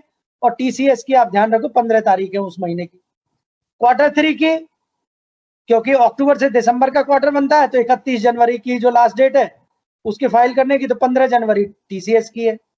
और Q4 की, क्योंकि Q4 में थोड़ा सा एक चेंज है, Q4 जनवरी से मार्च तक का बनता है, लेकिन अगर पेमेंट के लिए जो समय दिया हुआ चालान के थ्रू अगर आप पेमेंट करते हैं तो वो लास्ट यानी कि 30 अप्रैल तक दिया हुआ है। तो इसकी वजह से स्टेटमेंट फाइल करने का वक्त 31 मई तक इसमें जो है दिया हुआ है, और 31 मई तक वो फाइल कर सकते हैं Q4 की स्टेटमेंट, और टीसीएस की जो स्टेटमेंट है वो 15 मई तक है। लेकिन जो पिछला फाइनेंशियल ईयर है वो कोविड की वजह से, यानी कि फाइनेंशियल ईयर 20-21 की लास्ट क्वार्टर की जो स्टेटमेंट जो अभी जो गया है उसको हमने यानी कि डिपार्टमेंट या बोर्ड ने उसको एक्सटेंड किया है। वो मई की जगह 30 जून कर दिए, तो 30 जून तक, यानी कि अभी कितनी तारीख होगी, आज 18 तारीख होगी, तो आप 30 जून तक इस स्टेटमेंट को फाइल कर सकते हैं। आप ध्यान रखें उससे पहले ही करें, 30 तारीख तक लटकने की जरूरत नहीं है, उससे पहले फाइल कर दें, नहीं तो लेट फाइलिंग फी चार्ज होनी शुरू हो जाएगी लास्ट क्वार्टर की अगर किसी की स्टेटमेंट बची है तो। तो ये टीडीएस और टीसीएस स्टेटमेंट फाइल करने की टाइमलाइंस है। अब टीडीएस सर्टिफिकेट की बात करते हैं। देखो ये रेलिवेंट रूल्स हैं, ये भी लिख रखे हैं मैंने यहाँ पे। रूल 31 है, certificate of tax deducted at source to be furnished under section 203। और rule 37D income tax rules की बात कर रहे हैं हम। It is the certificate of tax collected at source under section 206C5। ये टीडीएस सर्टिफिकेट अगर आप देखोगे फॉर्म 16 सैलरी के केस में दिया जाता है। नॉर्मल सिनेरियो में, मतलब अगर ये कोविड का वक्त नहीं होता तो 15 जून तक देना पड़ता है, यानी कि 31 मई तो लास्ट डेट थी नॉर्मल सिनेरियो में फाइल करने की, लास्ट क्वार्टर की, उसके अगले 15 दिन तक यानी कि 15 जून तक था। अब क्योंकि 30 जून हो गई है इस साल की जो फाइलिंग डेट, तो उसको आपको 15 जुलाई तक टीडीएस सर्टिफिकेट फॉर्म 16 में अपने एम्प्लॉइज को साइन करके बाकायदा देना है। फॉर्म 16 है, जो भी टाइमलाइंस उनकी बताई है उनके फाइलिंग के 15 दिन के अंदर अंदर देना है, ठीक है। और फॉर्म 16 है कौन कौन सी स्टेटमेंट के अगेंस्ट दिया जाता है, 26Q और 27Q में। 27D टीसीएस स्टेटमेंट के अगेंस्ट दिया जाता है, और इनकी फ्रीक्वेंसी भी आप देख लो कि फॉर्म 16 तो एक साल में एक बार ही दिया जाता है एनुअली, और ये फॉर्म 16 है 27D ये क्वार्टरली दिए जाते हैं। ऐसे ही ये भी 15 दिनों के अंदर जो आपकी स्टेटमेंट फाइल हुई है वो 15 दिनों के अंदर अंदर वो जो यानी कि जो लास्ट डेट है फाइलिंग की उसके अगले 15 दिनों के अंदर में दे दें। फॉर्म 16B जो चालान कम स्टेटमेंट 26Q भी में फाइल होती है, अगर वो किसी ने करी है भाई, ये आपके इंडिविजुअल के केस में होगी, कोई प्रॉपर्टी खरीदी है 50 लाख से ज्यादा की है तो, और तो सेलर रेजिडेंट इंडियन है तो आपको ये 16B उनको देना होगा 26Q भी स्टेटमेंट फाइल करके। 194IA सेक्शन के अंदर आता है। इसी तरह 194IB सेक्शन के अंदर जो टेनेंट और लैंडलॉर्ड है उनमें भी 16C देना होता है और 26QC स्टेटमेंट फाइल करनी होती है। तो ये एक ब्रॉडर आपको मैंने इनके बारे में आइडिया दिया, टीडीएस सर्टिफिकेट्स और उनकी टाइमलाइंस। अब अगर हम वेबसाइट की बात करें, मैंने आपको जब वेबसाइट के बारे में बताया था ट्रेसिस की, तो थोड़ा सा ऐसे लग रहा होगा कि भाई पता नहीं है क्या, कैसी दिखती है, थोड़ी हवासी में बातें लगती हैं। तो ये URL आपको डालनी पड़ती है tdscbc.gov.in। तो ये मैंने बताया आपको लिखने की जरूरत नहीं है, अब आप देख सकते हो स्क्रीन पे। जब जैसे ही आप ये डालोगे किसी भी ब्राउजर में, गूगल क्रोम या जो आपका एक्सप्लोरर, आप किसी पे भी जैसे ही आप डालते हो तो ये पेज निकल के आएगा। अब आप अगर इस पेज में देखोगे तो ये देखो इसमें 4 सबसे इंपॉर्टेंट चीज जो मैंने हाईलाइट की है वो है लॉगिन की पूरी सुविधा यहाँ पे है।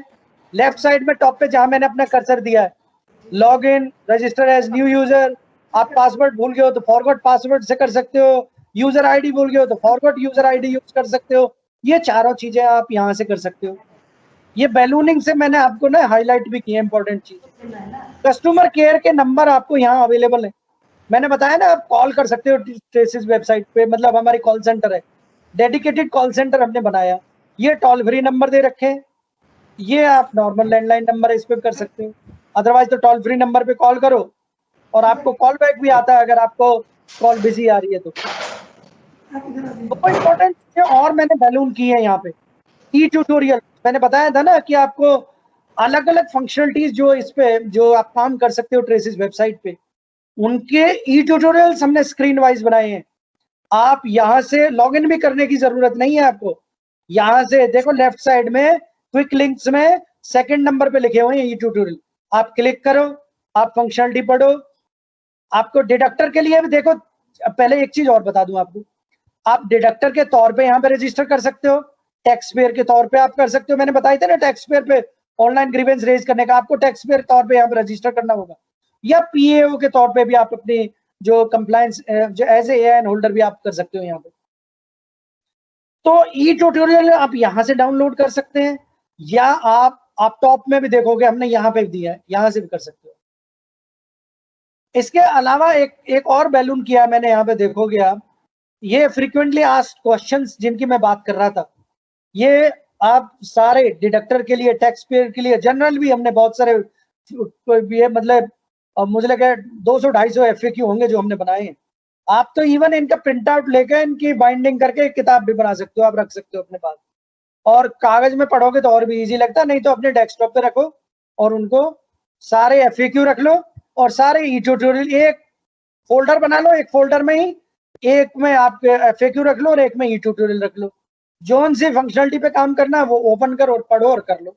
स्क्रीन वाइज है, किसी से भी पूछने की भी जरूरत नहीं पड़ेगी आपको।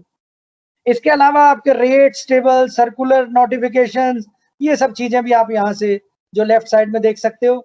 और साथ साथ एक इंपॉर्टेंट चीज मैं आपको और बता दूं, आप 2-4 दिन में जरूर इसको देख लिया करो, इस वेबसाइट को।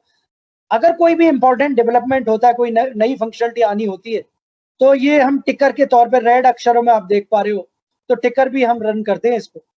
तो टिकर से आप उन नई जानकारी भी आपको मिलती रहेगी। ये इतना डायनेमिक है जो अभी इनकम टैक्स डिपार्टमेंट या इनकम टैक्स में जो इतने सारे बदलाव आ रहे हैं, तो आपको अपडेटेड होना जरूरी है। आज जो मैं बात कह रहा हूँ, हो सकता है 2-4 दिन में वो उसी में ही बदलाव आ जाए, तो आपको ये अपडेटेड होना जरूरी है। और उन बातों में आपको यहाँ से मदद मिलती है, आपको टिकर्स को देखना होगा। ये ईमेल आईडी है, आपको ईमेल करना अच्छा लग रहा है कि आपको यार कौन वो ग्रीवेंस लॉगिन करेगा, ये लॉस करेगा, तो ये ईमेल आईडी आप यूज कर सकते हो। ये लिखी हुई है contactus@tdscpc.gov.in। तो आप ईमेल पे भी आप CPC TDS से आपको जवाब मिलेगा। तो ये एक ब्रॉडर आइडिया मैंने आपको दिया। बाकी फंक्शनलिटीज आप लॉगिन करने के बाद में ही आप देख पाएंगे। लॉगिन करो और यूज करो। ई ट्यूटोरियल में आप उनके कैसे कैसे काम करना है वो आप देख सकते हो। अब आते हैं ई फाइलिंग वेबसाइट की भी मैं बात कर रहा था। इनकम टैक्स इंडिया की ई फाइलिंग वेबसाइट है। आप DSC रजिस्टर करने होते हैं और रजिस्टर करने के बाद में TDS स्टेटमेंट आप ओरिजिनल या करेक्शन कर सकते हैं। तो ये इनकम टैक्स इंडिया की ई फाइलिंग वेबसाइट थी। अब मैं शब्द यूज कर रहा हूं थी, ये पहले थी, आज ये बदल दी गई है। अब आप जैसे ये वाली URL डालेंगे incometaxindia.e-filing.gov.in, तो वो आपको दूसरी वेबसाइट पे लेके आएगा। तो ये पास्ट हो चुका है। अगर आपने आज तक काम किया होगा, आज तक आपने कहीं रजिस्टर कर रहा होगा, तो ये अब काम नहीं करेगा। अब मैं आपको दूसरी जो करंट वेबसाइट हमने या डिपार्टमेंट ने जो लॉन्च की है उसको दिखाता हूँ। हालांकि आप सबने देखा होगा उसमें बहुत सारे अभी बग्स या दिक्कतें आई हैं, जिन पे भी टीम जो डिपार्टमेंट की है वो ऑलरेडी सिंसियरली काम कर रही हैं और वो जल्दी ही मेरे हिसाब से वो चीजें रिजॉल्व हो जाएंगी। तो ये इस वेबसाइट पे जब आप काम करते थे, तो आप जैसे ही ये URL लिखेंगे incometaxindia.e-filing.gov.in, जो कि अब नई URL बना दिया, वो चेंज कर दी है, तो आपको ये स्क्रीन दिखेगी। अब आपको ये वेबसाइट पे काम करना होगा। आप देख रहे हो, अब ये नई इनकम टैक्स इंडिया की जो वेबसाइट बनी है उसका URL है incometax.gov.in। यानी कि थोड़ा सिंपल कर दिया, थोड़ा इजी कर दिया। वो बोलने में, लिखने में और उसको एंटर करने में थोड़ा लंबा सा लगता था, वो थोड़ा सिंपल कर दिया। तो आप अगर वो URL भी डालेंगे तब भी आपका यही पेज खुलेगा। अगर आप incometax.gov.in अगर आप ये डालेंगे तब भी आपका यही पेज खुलेगा। आपको यहाँ पे ही अपनी वो TDS स्टेटमेंट करेक्शन या अपलोड करने की इसी वेबसाइट के थ्रू आपको करनी होंगी। यहाँ पे ही आप यहाँ पे अपने जो भी DSC का रजिस्ट्रेशन है वो भी आपको नीडेड होगा, यहीं पे करना होगा। तो ये वो नई वेबसाइट है जो आपको आगे फर्दर आपको काम करना होगा। इसके अलावा अगर हम तीसरी में वेबसाइट की जो जिक्र कर रहा था, वो थी 10 NSDL की साइट। मैं बात कर रहा था आपको RPU डाउनलोड करनी है, FVU डाउनलोड करनी है, बिन देखने हैं या 24G स्टेटमेंट फाइल करनी है, तो ये वो वेबसाइट है जहां से आप डाउनलोड करेंगे वो RPU या FVU या बिन देख पाओगे यहाँ पे। तो ये URL है www.10-nsdl.com। तो ऐसा वो पेज नजर आता है जब आप उसमें देखेंगे। और ये आपके, मैंने AIN वाली स्क्रीन कैप्चर की है। AIN के तौर पे आप देखोगे, रजिस्टर कर सकते हैं वो AIN, पासवर्ड रीसेट कर सकते हैं, अपडेट कर सकते हैं AO रजिस्ट्रेशन डिटेल, व्यू और डाउनलोड बिन डिटेल्स कर सकते हैं, मैं बार बार जो बता रहा था, ईमेल आईडी अपनी अपडेट कर सकते हैं। देखो बहुत सारी एक्टिविटी है वो कर सकते हैं, ऑनलाइन अपलोड कर सकते हैं फॉर्म 24G, अपने लॉगिन कर सकते हैं अपने अकाउंट को। ये AIN के जो होल्डर्स हैं जो 24G स्टेटमेंट फाइल करते हैं, ये उनके लिए है। इसी तरह से ये आप देखोगे कि वो DDOs को उनके जो बिन की डिटेल्स है वो कम्युनिकेट करनी होती है।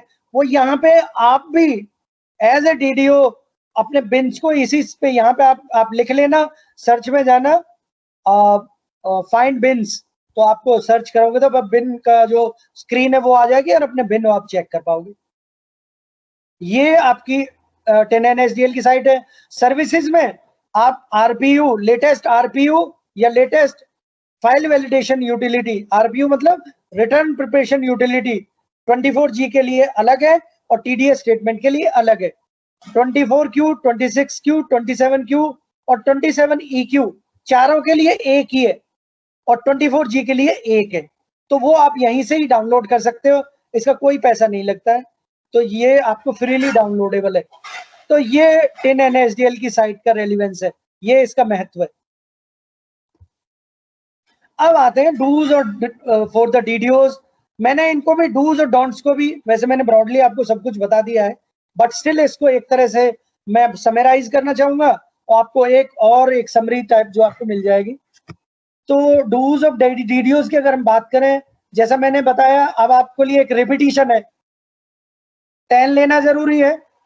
लेटेस्ट और क्वार्टरली TDS स्टेटमेंट के लिए RPU और FVU 10nSDL की वेबसाइट से जैसे मैंने बताया, लेटेस्ट डाउनलोड करके रखें, उसी में ही बनाएं। वो जो ओरिजिनल या करेक्शन जब भी करें, करेक्शन तो मतलब आपको ओपन करनी होगी उसमें, क्योंकि कंसोल फाइल डाउनलोड करनी पड़ती है।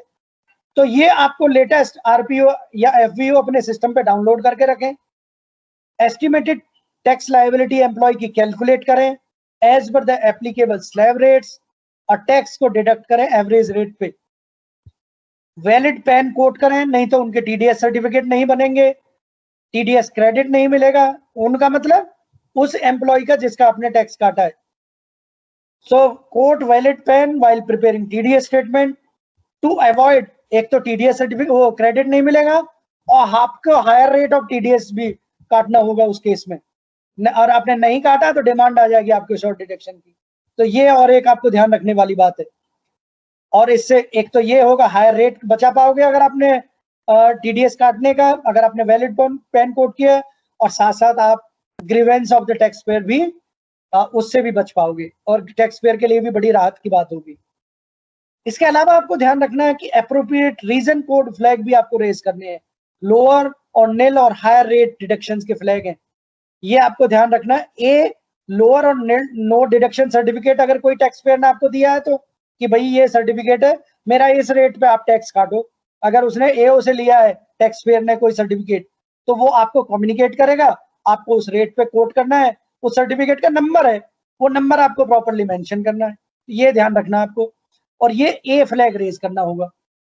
अगर कोई 15GH का केस है, कोई डिक्लेरेशन दी है किसी टैक्स पेयर ने कि उसकी जो इनकम है टैक्सेबल लिमिट से कम है, तो इसका टैक्स नहीं कटना चाहिए, तो 15 ये फॉर्म फ्लैग B रेज करना होगा 15GH के केस में।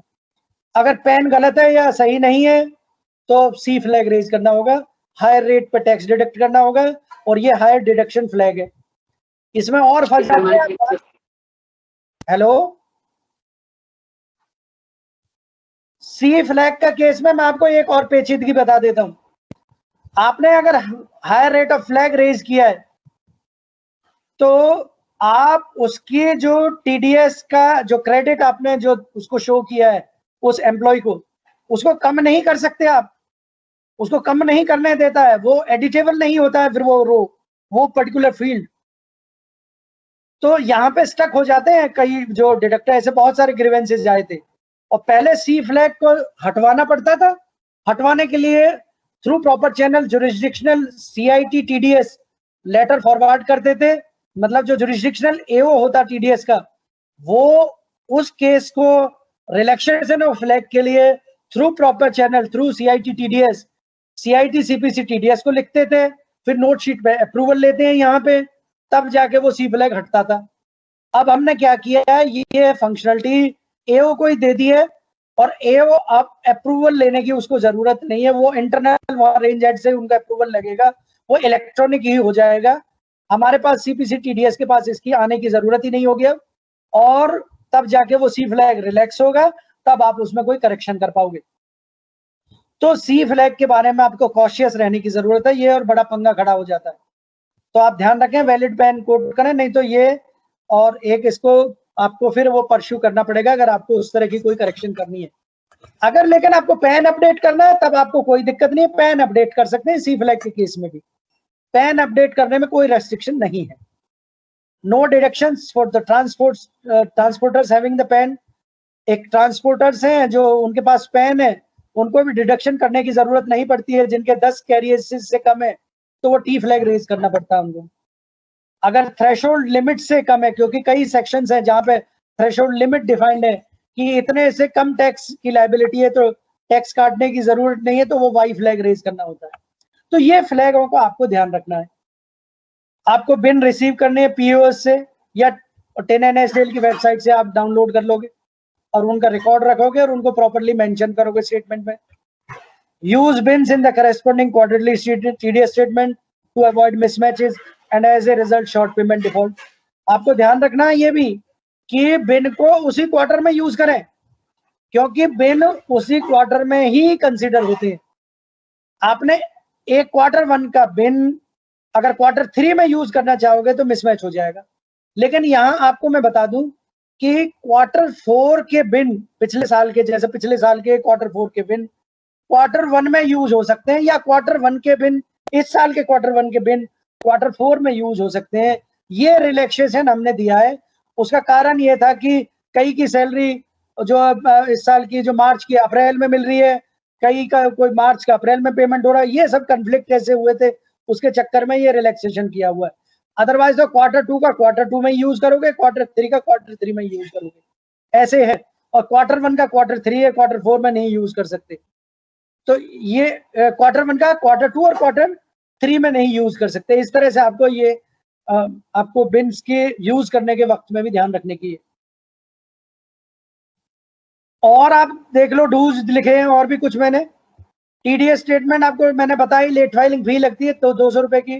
तो टीडीएस स्टेटमेंट टाइम से पहले फाइल करें। मैंने टाइम भी आपको बता दिया वो कि कौन कौन सी तारीख है आपको जो ध्यान रखनी है फाइल करने की, तो उनसे पहले पहले आप उनको फाइल करें। डाउनलोड करने मैंने बार बार फिर एम्फेसाइज कर रहा हूँ, TDS certificate mandatorily traces website से डाउनलोड कर लें, नहीं तो आपको पेनल्टी भी बताई थी मैंने कितनी लगती है। और ग्रीवेंसेस टैक्स पेयर के और एम्प्लॉय के बनते हैं वो भी आपके नहीं आएंगे। जस्टिफिकेशन रिपोर्ट डिफॉल्ट अगर कोई आता है, डिमांड आती है, तो आपको जस्टिफिकेशन रिपोर्ट जिसमें एक्सप्लेनेशन दिया हुआ है डिमांड क्यों आई है वो समझनी होगी, अकॉर्डिंगली फिर करेक्शन फाइल करनी होगी। इसके अलावा ये पॉइंट देखोगे, file necessary correction in TDS statement to rectify the existing default. आपको 3 जगह पे मैंने बताई थी, TRACES website, e filing website या 10 फैसिलिटेशन सेंटर पे कर पाओगे। ऑफलाइन करेक्शन करनी है तो कौन सा फाइल की जरूरत पड़ेगी, जो कि मैंडेटरीली आपको ट्रेसिस वेबसाइट से डाउनलोड करनी होगी। द डिमांड और default in TDS statement is rectifiable. मैंने बताया था ना, फाइनेंशियल ईयर 2007-8 से ये करेक्शन कर सकते हो, वो डेटा अवेलेबल है। अगर आपकी 7-8 से भी कोई डिमांड वगैरह बची हुई है तो आप अपनी इसको यहाँ इससे जो भी करेक्टिव मेजर्स आप इस पे ले सकते हो। और सारे रेक्टिफिकेशन राइट्स डिडक्टर को ही दिए गए हैं, यानी कि टीडीएस ऑफिसर या कोई भी ऑफिसर डिपार्टमेंट का इसमें कोई करेक्शन नहीं कर सकता, केवल एंड केवल डिडक्टर ही करेक्शन कर सकता है। So all rectification rights in TDS statements are provided with the deductor only. तो ये भी आप ध्यान रखेंगे।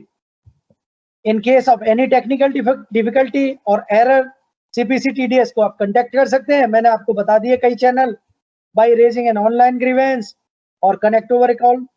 The contact details are available at the home page of the TRACES website, ये मैंने आपको बताया। Go through the relevant tutorial and frequently asked questions available at the home page of the TRACES website in case of any understanding gap. अब ये पीएओज के और सीडीडीओज, डीटीओज जो एआईएन holder हैं, उनके लिए भी मैंने कुछ, अगर कोई अटेंड कर रहे हैं तो उनकी जानकारी के लिए भी कुछ डूज एंड डोंट्स मैंने लिखे हैं। तो मैंने बताया इनको सबसे पहले एआईएन लेना होगा। एआईएन है अकाउंट ऑफिस आइडेंटिफिकेशन नंबर, ये इनकी पहचान होती है सिस्टम में पहचान है ये उनकी। जैसे हमारे as a tax payer PAN पहचान होती है, तो AIN AIN टीना NSDL की वेबसाइट पे लॉगिन करें, मैंने बताया बहुत सारे काम वो कर सकते हैं उसमें। RPU FVU डाउनलोड करें 24G स्टेटमेंट बनाने के लिए। The statement can be furnished in compact disc, CD और पेन ड्राइव। अब CD तो यूज ही नहीं है, पेन ड्राइव में वो दे सकते हैं। At any of the 10 facilitation centres along with Form 24G statement statistics report. जब वो 24G स्टेटमेंट बनाते हैं तो एक स्टैटिस्टिक्स रिपोर्ट भी जनरेट होती है जो फाइल वैलिडेशन यूटिलिटी बनाती है, और वो उनको साइन करनी होगी ड्यूअली हार्ड कॉपी में लेके, उसको साइन करनी होगी PAO को, और can be uploaded at the 10 web अगर वेब 10 NSDL की वेबसाइट पे अगर वो अपलोड कर रहे हैं तो 24G स्टेटमेंट स्टैटिस्टिक्स की जरूरत नहीं होती, क्योंकि DSC के थ्रू उनका वो काम हो जाता है। Where the DDOs और POs are same, अगर DDO और PO सेम है तो आप ध्यान रखें, ये बड़ी इंपॉर्टेंट बात है। तो जो स्टैटिस्टिक्स रिपोर्ट है it should be counter signed by his superior officer. तो इंपॉर्टेंट बात मैंने बताई है कि कोई भी DDO और PO दोनों एक ही, दोनों काम कर रहे हैं, वो PO की भी ड्यूटी निभा रहे हैं और DDO की भी। तो जो स्टैटिस्टिक्स रिपोर्ट जो जनरेट होगी it should be counter signed by his superior officer. File form 24G statement before 15th of every month. अब 15 तारीख एक महीने की 15 तारीख से पहले फाइल करना, नहीं तो उनके बिन इशुएंस जो आप होंगे और DDO को जो मिलने हैं उनमें देरी हो जाएगी और उसको दिक्कत आएगी TDS स्टेटमेंट फाइल करने में। Once Form 24G is accepted by the 10 facilitation center or uploaded successfully at the 10 NSDL website, it will issue a provisional receipt। एक उसकी पहचान मिलेगी, उस स्टेटमेंट आपने फाइल की है उसको प्रोविजनल रिसीट बोलते हैं, उसका एक यूनिक नंबर होता है। So provisional receipt with a unique receipt number जो वो उनको मिलेगी, तो वो प्रूफ ऑफ सबमिशन है, वो उनको अपने सेफगार्ड करके रखनी है। ऐसे ही 10 NSDL की ऑनलाइन का आप कर रहे हो तो वहां से भी मिलती है, ये आपको सेफगार्ड करने की जरूरत है, उसको रखें, करेक्शन में जरूरत पड़ती है। Download BIN details from 10 NSDL website, ये DDO को देने हैं AIN होल्डर को। Communicate the BIN details to the DDO at as early as possible, जिससे कि उनको TDS स्टेटमेंट फाइल करने में कोई भी दिक्कत नहीं आए। और आप देखोगे कि ये मैंने वैसे ही बता दिया आपको। Preserve the original and correction FVU files of form 24G needed for filing corrections. Correction file करने के वक्त में वो नंबर मेंशन करना होता है, तो ये FVU फाइल की जरूरत होती है। तो ये फाइल आपने ये बचा करके सेफगार्ड करके मैंने बताया कम से कम 2-3 सिस्टम पे रख लें उसे, कि एक आध सिस्टम काम नहीं करे तो दूसरे से उसको रिट्रीव कर दो। Preserve the provisional receipt number of the original और करेक्शंस, और मैंने बताया था करेक्शन फाइल करने के लिए इन नंबर की भी जरूरत पड़ती है। इफ द FVU फाइल्स और the provisional receipt number details are lost, अगर ये खोगी तो क्या दिक्कत आती है आप देखो।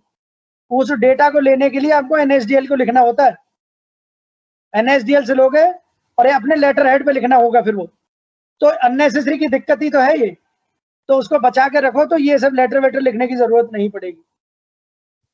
अगला पॉइंट आप देखो, फॉर एनी करेक्शन इन ए बिन और न्यू बिन, अगर कहीं गलती होती है बिन की, कहीं बिन कम अमाउंट का हुआ, जनरेट ज्यादा का हुआ, जो भी गलती है, तो उसको सही सिर्फ AIN होल्डर ही कर पाएगा, और 24G में करेक्शन करनी होगी उसको।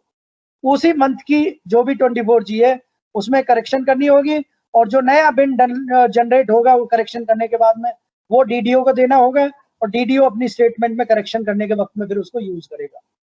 तो ये सारी चीजें हैं मैंने आपको थॉरली आपको बताई हैं, और ये PPT मेरी कंप्लीट हो रही है। थैंक्स ए लॉट, और आप क्वेरी पूछ सकते हो।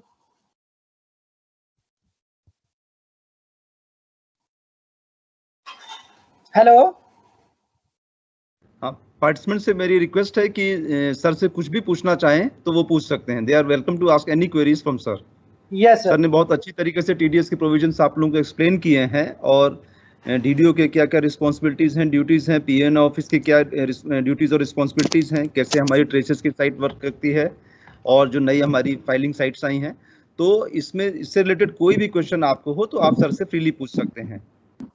हेलो जी सर। सर हेलो बताया है, गुड आफ्टरनून सर। लाजवाब बताया है। मुझे ऐसा लगता है हेलो। कि आपने कुछ भी चीज ऐसी नहीं छोड़ी है जिसको पूछा जाए। जी तो सर। अगर अगर फिर भी ऐसा कुछ होगा, क्योंकि जब हम प्रैक्टिकली काम करेंगे तो तब शायद हम प्रॉब्लम कुछ फेस कर सकते हैं। जी सर। तो मैं उसके लिए आपका मोबाइल नंबर पूछना चाहता हूँ, अगर आप बता सकते मोबाइल नंबर सर आप नोट कर लो, 8700 हैं। हाँ सर। 218620। पुरुषोत्तम जी नाम आपका? जी जी सर। पुरुषोत्तम वत्स नाम है साहब का। और जी आप सर। जो भी सोचा है इस नंबर को नोट कर लें। हाँ सर। सर तो मेरा एक बार क्वेश्चन है। जी सर एक बार बताइए। और रिपीट कीजिए sir. 8700 sir 218620। Very good, thank you very much sir. Thank you sir.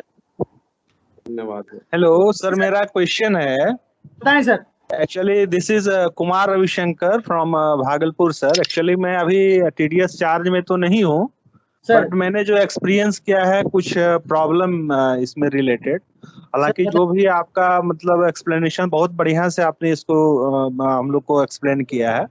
जी जो हमें को थोड़ी कमी दिखी वो ये है सर कि as a TDS AO, as a jurisdictional AO, हम लोग इसमें कैसे कुछ करेक्शन मैकेनिज्म मतलब करेक्शन इसको कैसे मैनेज करें। क्योंकि हमारा रोल थोड़ा सा जो आपने एक्सप्लेन किया वो डिफरेंट है। जितना भी हो टीडीएस कंप्लायंस की तरफ से बहुत बढ़िया से आपने बताया। एज ए टीडीएस एओ हम इसको कैसे अच्छे से अच्छे ढंग से कर सकते हैं। नहीं बिल्कुल क्योंकि सर मेरा इसमें ये है, हम जो जानना चाह रहे हैं वो है खासकर जो लेट फाइलिंग फी जो जी कैलकुलेट होता है सर 234 ई में, जी उसमें नॉन फाइलिंग ऑफ रिटर्न, मतलब जिसमें अगर एब्सोल्युटली हमने फाइल नहीं किया है उस जी केस में होगा, या उस केस में भी होता है कि जिसमें हमने पार्ट फाइल किया है, कुछ करेक्शन बाद में हमने कर दिया। थोड़ा सा इसमें थोड़ा सा अगर क्लेरिफिकेशन हो तो सर बहुत अच्छा रहेगा। मैं बिल्कुल दे देता हूँ सर। फर्स्ट ऑफ ऑल तो मैं बता देता हूँ सर, ये एक फोकस्ड जो सेशन था डीडीओज के पर्सपेक्टिव से। जो सर टीडीएस एओस का हम अलग वो बिल्कुल एक कंप्रीहेंसिव वो करते हैं, वो एक पूरे दिन का एक सेशन लेते हैं सर। तो वो भी हमने जो इवन अभी दोबारा हम अभी एक ड्राइव शुरू करने जा रहे हैं, जो अभी हमने पिछले साल भी किया था ऑनलाइन, और वो भी करेंगे। तो आप बिल्कुल सर वो भी अटेंड करना, तो आपको एक थॉरो पर्सपेक्टिव उसमें भी देंगे। बट मीनवाइल जो अब आपका जैसे ये क्वेश्चन था, मैं इसको एड्रेस करता हूँ सर। तो लेट फाइलिंग फी की एज ए एओ के पर्सपेक्टिव से अगर हम जब बात कर रहे हैं, सबसे पहले तो टीडीएस स्टेटमेंट अगर किसी भी डिडक्टर ने, मैंने जैसे बताया, जितने दिन उस टाइमलाइन से लेट किए उतने दिन 200 रुपए पर डे के हिसाब से लेट फाइलिंग फी कैलकुलेट होगी और वो लेवी होगी। लेकिन 234 ई में एक सब सेक्शन है जहां पे सबसेक्शन 2 है, जहां पे उसमें लिमिट किया गया है to the extent of the TDS deduction. Okay, तो से अब मैं आपको इससे एग्जांपल से उसको थोड़ा सा और वैसे एक्सप्लेन करता हूं कि मैं एक डिडक्टर हूं, मेरी स्टेटमेंट लेट से 200 दिन लेट कर दी मैंने, ठीक है और सर। 200 दिन लेट की तो 200 रुपए के हिसाब से 200 इंटू 200 रुपीज पर डे के 40,000 रुपए की लेट फाइलिंग फी बन गई। लेकिन मैंने डिडक्ट ही किया अपनी टीडीएस स्टेटमेंट में, रिपोर्ट किया जो टीडीएस था वो एक ही डिडक्टी, जैसे कि आप ही मैंने डिडक्टी कोट किए और 1,000 रुपए ही मैंने टीडीएस आपका काटा और वो रिपोर्ट किया। तो सेक्शन 234 ही सब सेक्शन 2 के अनुसार मैं 1,000 रुपए ही सिस्टम के तौर पे आपको ये लेवी करूंगा, लेट फाइलिंग फी। अब आते हैं कि आपने थोड़ी चालाकी करी, आपने शुरू में तो 1,000 रुपए की एक रो आपने ऐड की, सब्सिक्वेंटली आपने 50,000 का क्रेडिट एक दूसरे बंदे को आपने ऐड करके दे दिया। जी बिल्कुल बिल्कुल। अब आपने तो बना दिया वो 51,000 रुपए, लेकिन सिस्टम में ऐसे बंदों के लिए प्रावधान किया है, एडिशनल लेट फाइलिंग फी के नाम से हम निकालते हैं। वो क्या है कि यानी कि अगर आप 234 ई के प्रोविजन को अगर आप देखें तो जो उसमें ये बोला गया है कि उसमें कितना टीडीएस रिपोर्ट किया तो उसका रिपोर्टिंग चेंज होगी, उसका टीडीएस का जो क्रेडिट है वो 51,000 हो गया।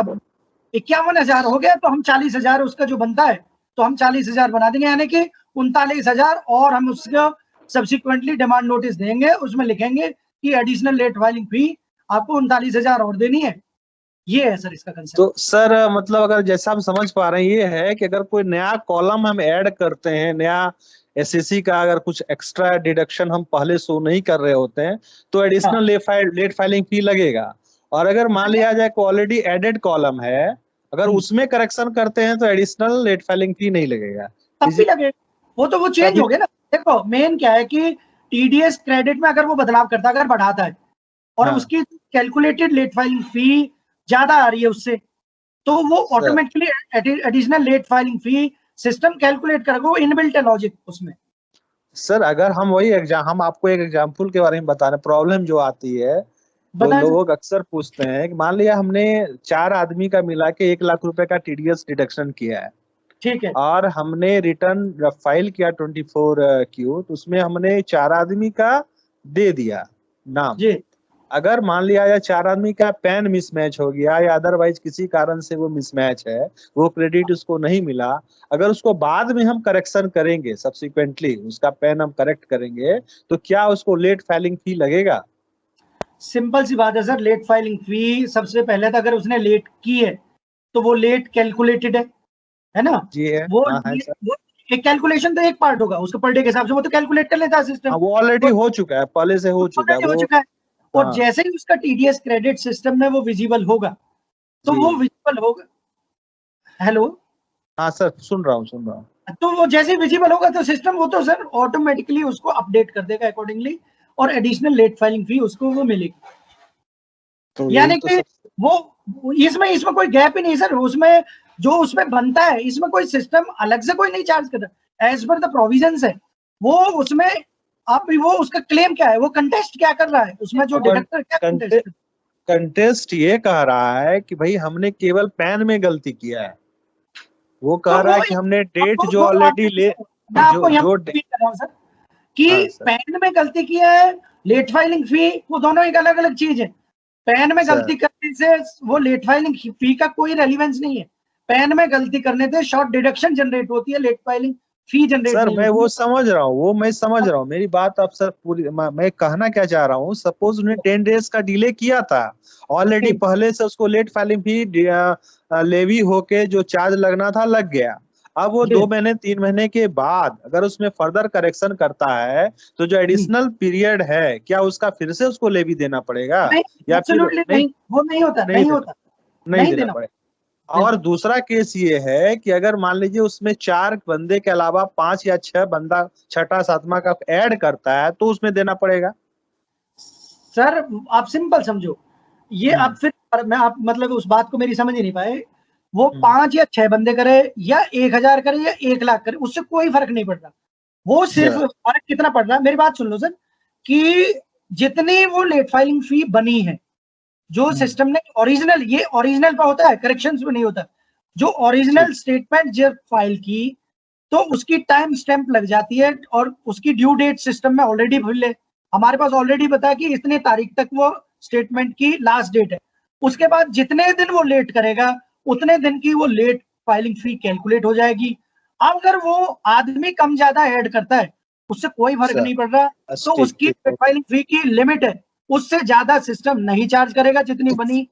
तो वो अगर कितने बंदे ऐड करें और कितने भी वो करे, अगर उसने, देखो एग्जांपल फिर बताता हूं मैं कि 40,000 का मैंने एग्जांपल दिया तो मैं उसी पे ही रहता हूँ कि 40,000 की लेट फाइलिंग फी उसकी ओरिजिनल पे बनी थी, मैंने बताया ना 200 दिन लेट करी। हाँ बिल्कुल बिल्कुल।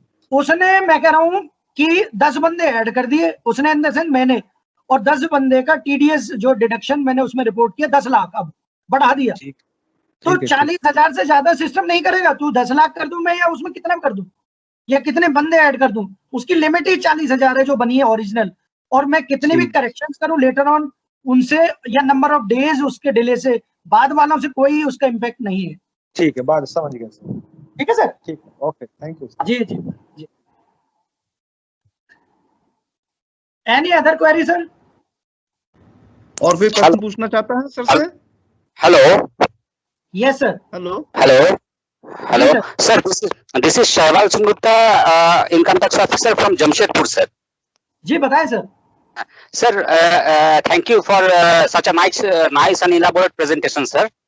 थैंक यू सर, बताएं। सर मेरा क्वेरी सर एज डीडीओ है, जी मैं अपना ऑफिस में एज डीडीओ भी डेजिग्नेटेड हूँ। मेरा सर। सर छोटा क्वेरी 3 पार्ट में मैं बांटना चाहूंगा इसको। सबसे है सर। पहला, ये जो सैलरी जो है उसको एवरेज रेट पे हमने काटा जैसा आपने बताया, जी लेकिन अनफॉर्चुनेटली किसी कारण से मुझे बाद में पता चला कि 1000 रुपया का शॉर्ट डिडक्शन हो गया। तो एज डीडीओ मेरा हाँ। क्या जिम्मेवारी बनता है उस पे, कैसे हम उस चीज को रिकवर करें या जमा करवाएं? किसी एम्प्लॉय का 1000 रुपया कम कट गया गलती से, और 2-3 महीना 4 महीना का बाद पता चला, मार्च के बाद। ठीक है सर। कैसे मैं इसको रिकवर करके कैसे डिपॉजिट करूं डिपार्टमेंट में, पहला। नेक्स्ट सर, एक जो पहले को एड्रेस कर दूं सर, बताओ पहले को एड्रेस करूं, यस सर, फिर आप सब्सिक्वेंटली उसको बताना। यस सर, यस अगर देखो सर, शॉर्ट डिडक्शन जैसे रिपोर्ट होती है सर, तो ये मतलब आपके नोटिस में आए कि भाई मैंने आपने कम काटा, तो 2 चीजें हैं। शॉर्ट डिडक्शन को सबसे पहले it has to be paid, पहली बात तो वो पे करनी है, जो भी यानी कि जो कम कटा है वो उतना आपको पे करना टैक्स। अब कैसे आप पे करने के लिए, अब आते पे करने के लिए, कैसे पे करेंगे? अब पे करने के लिए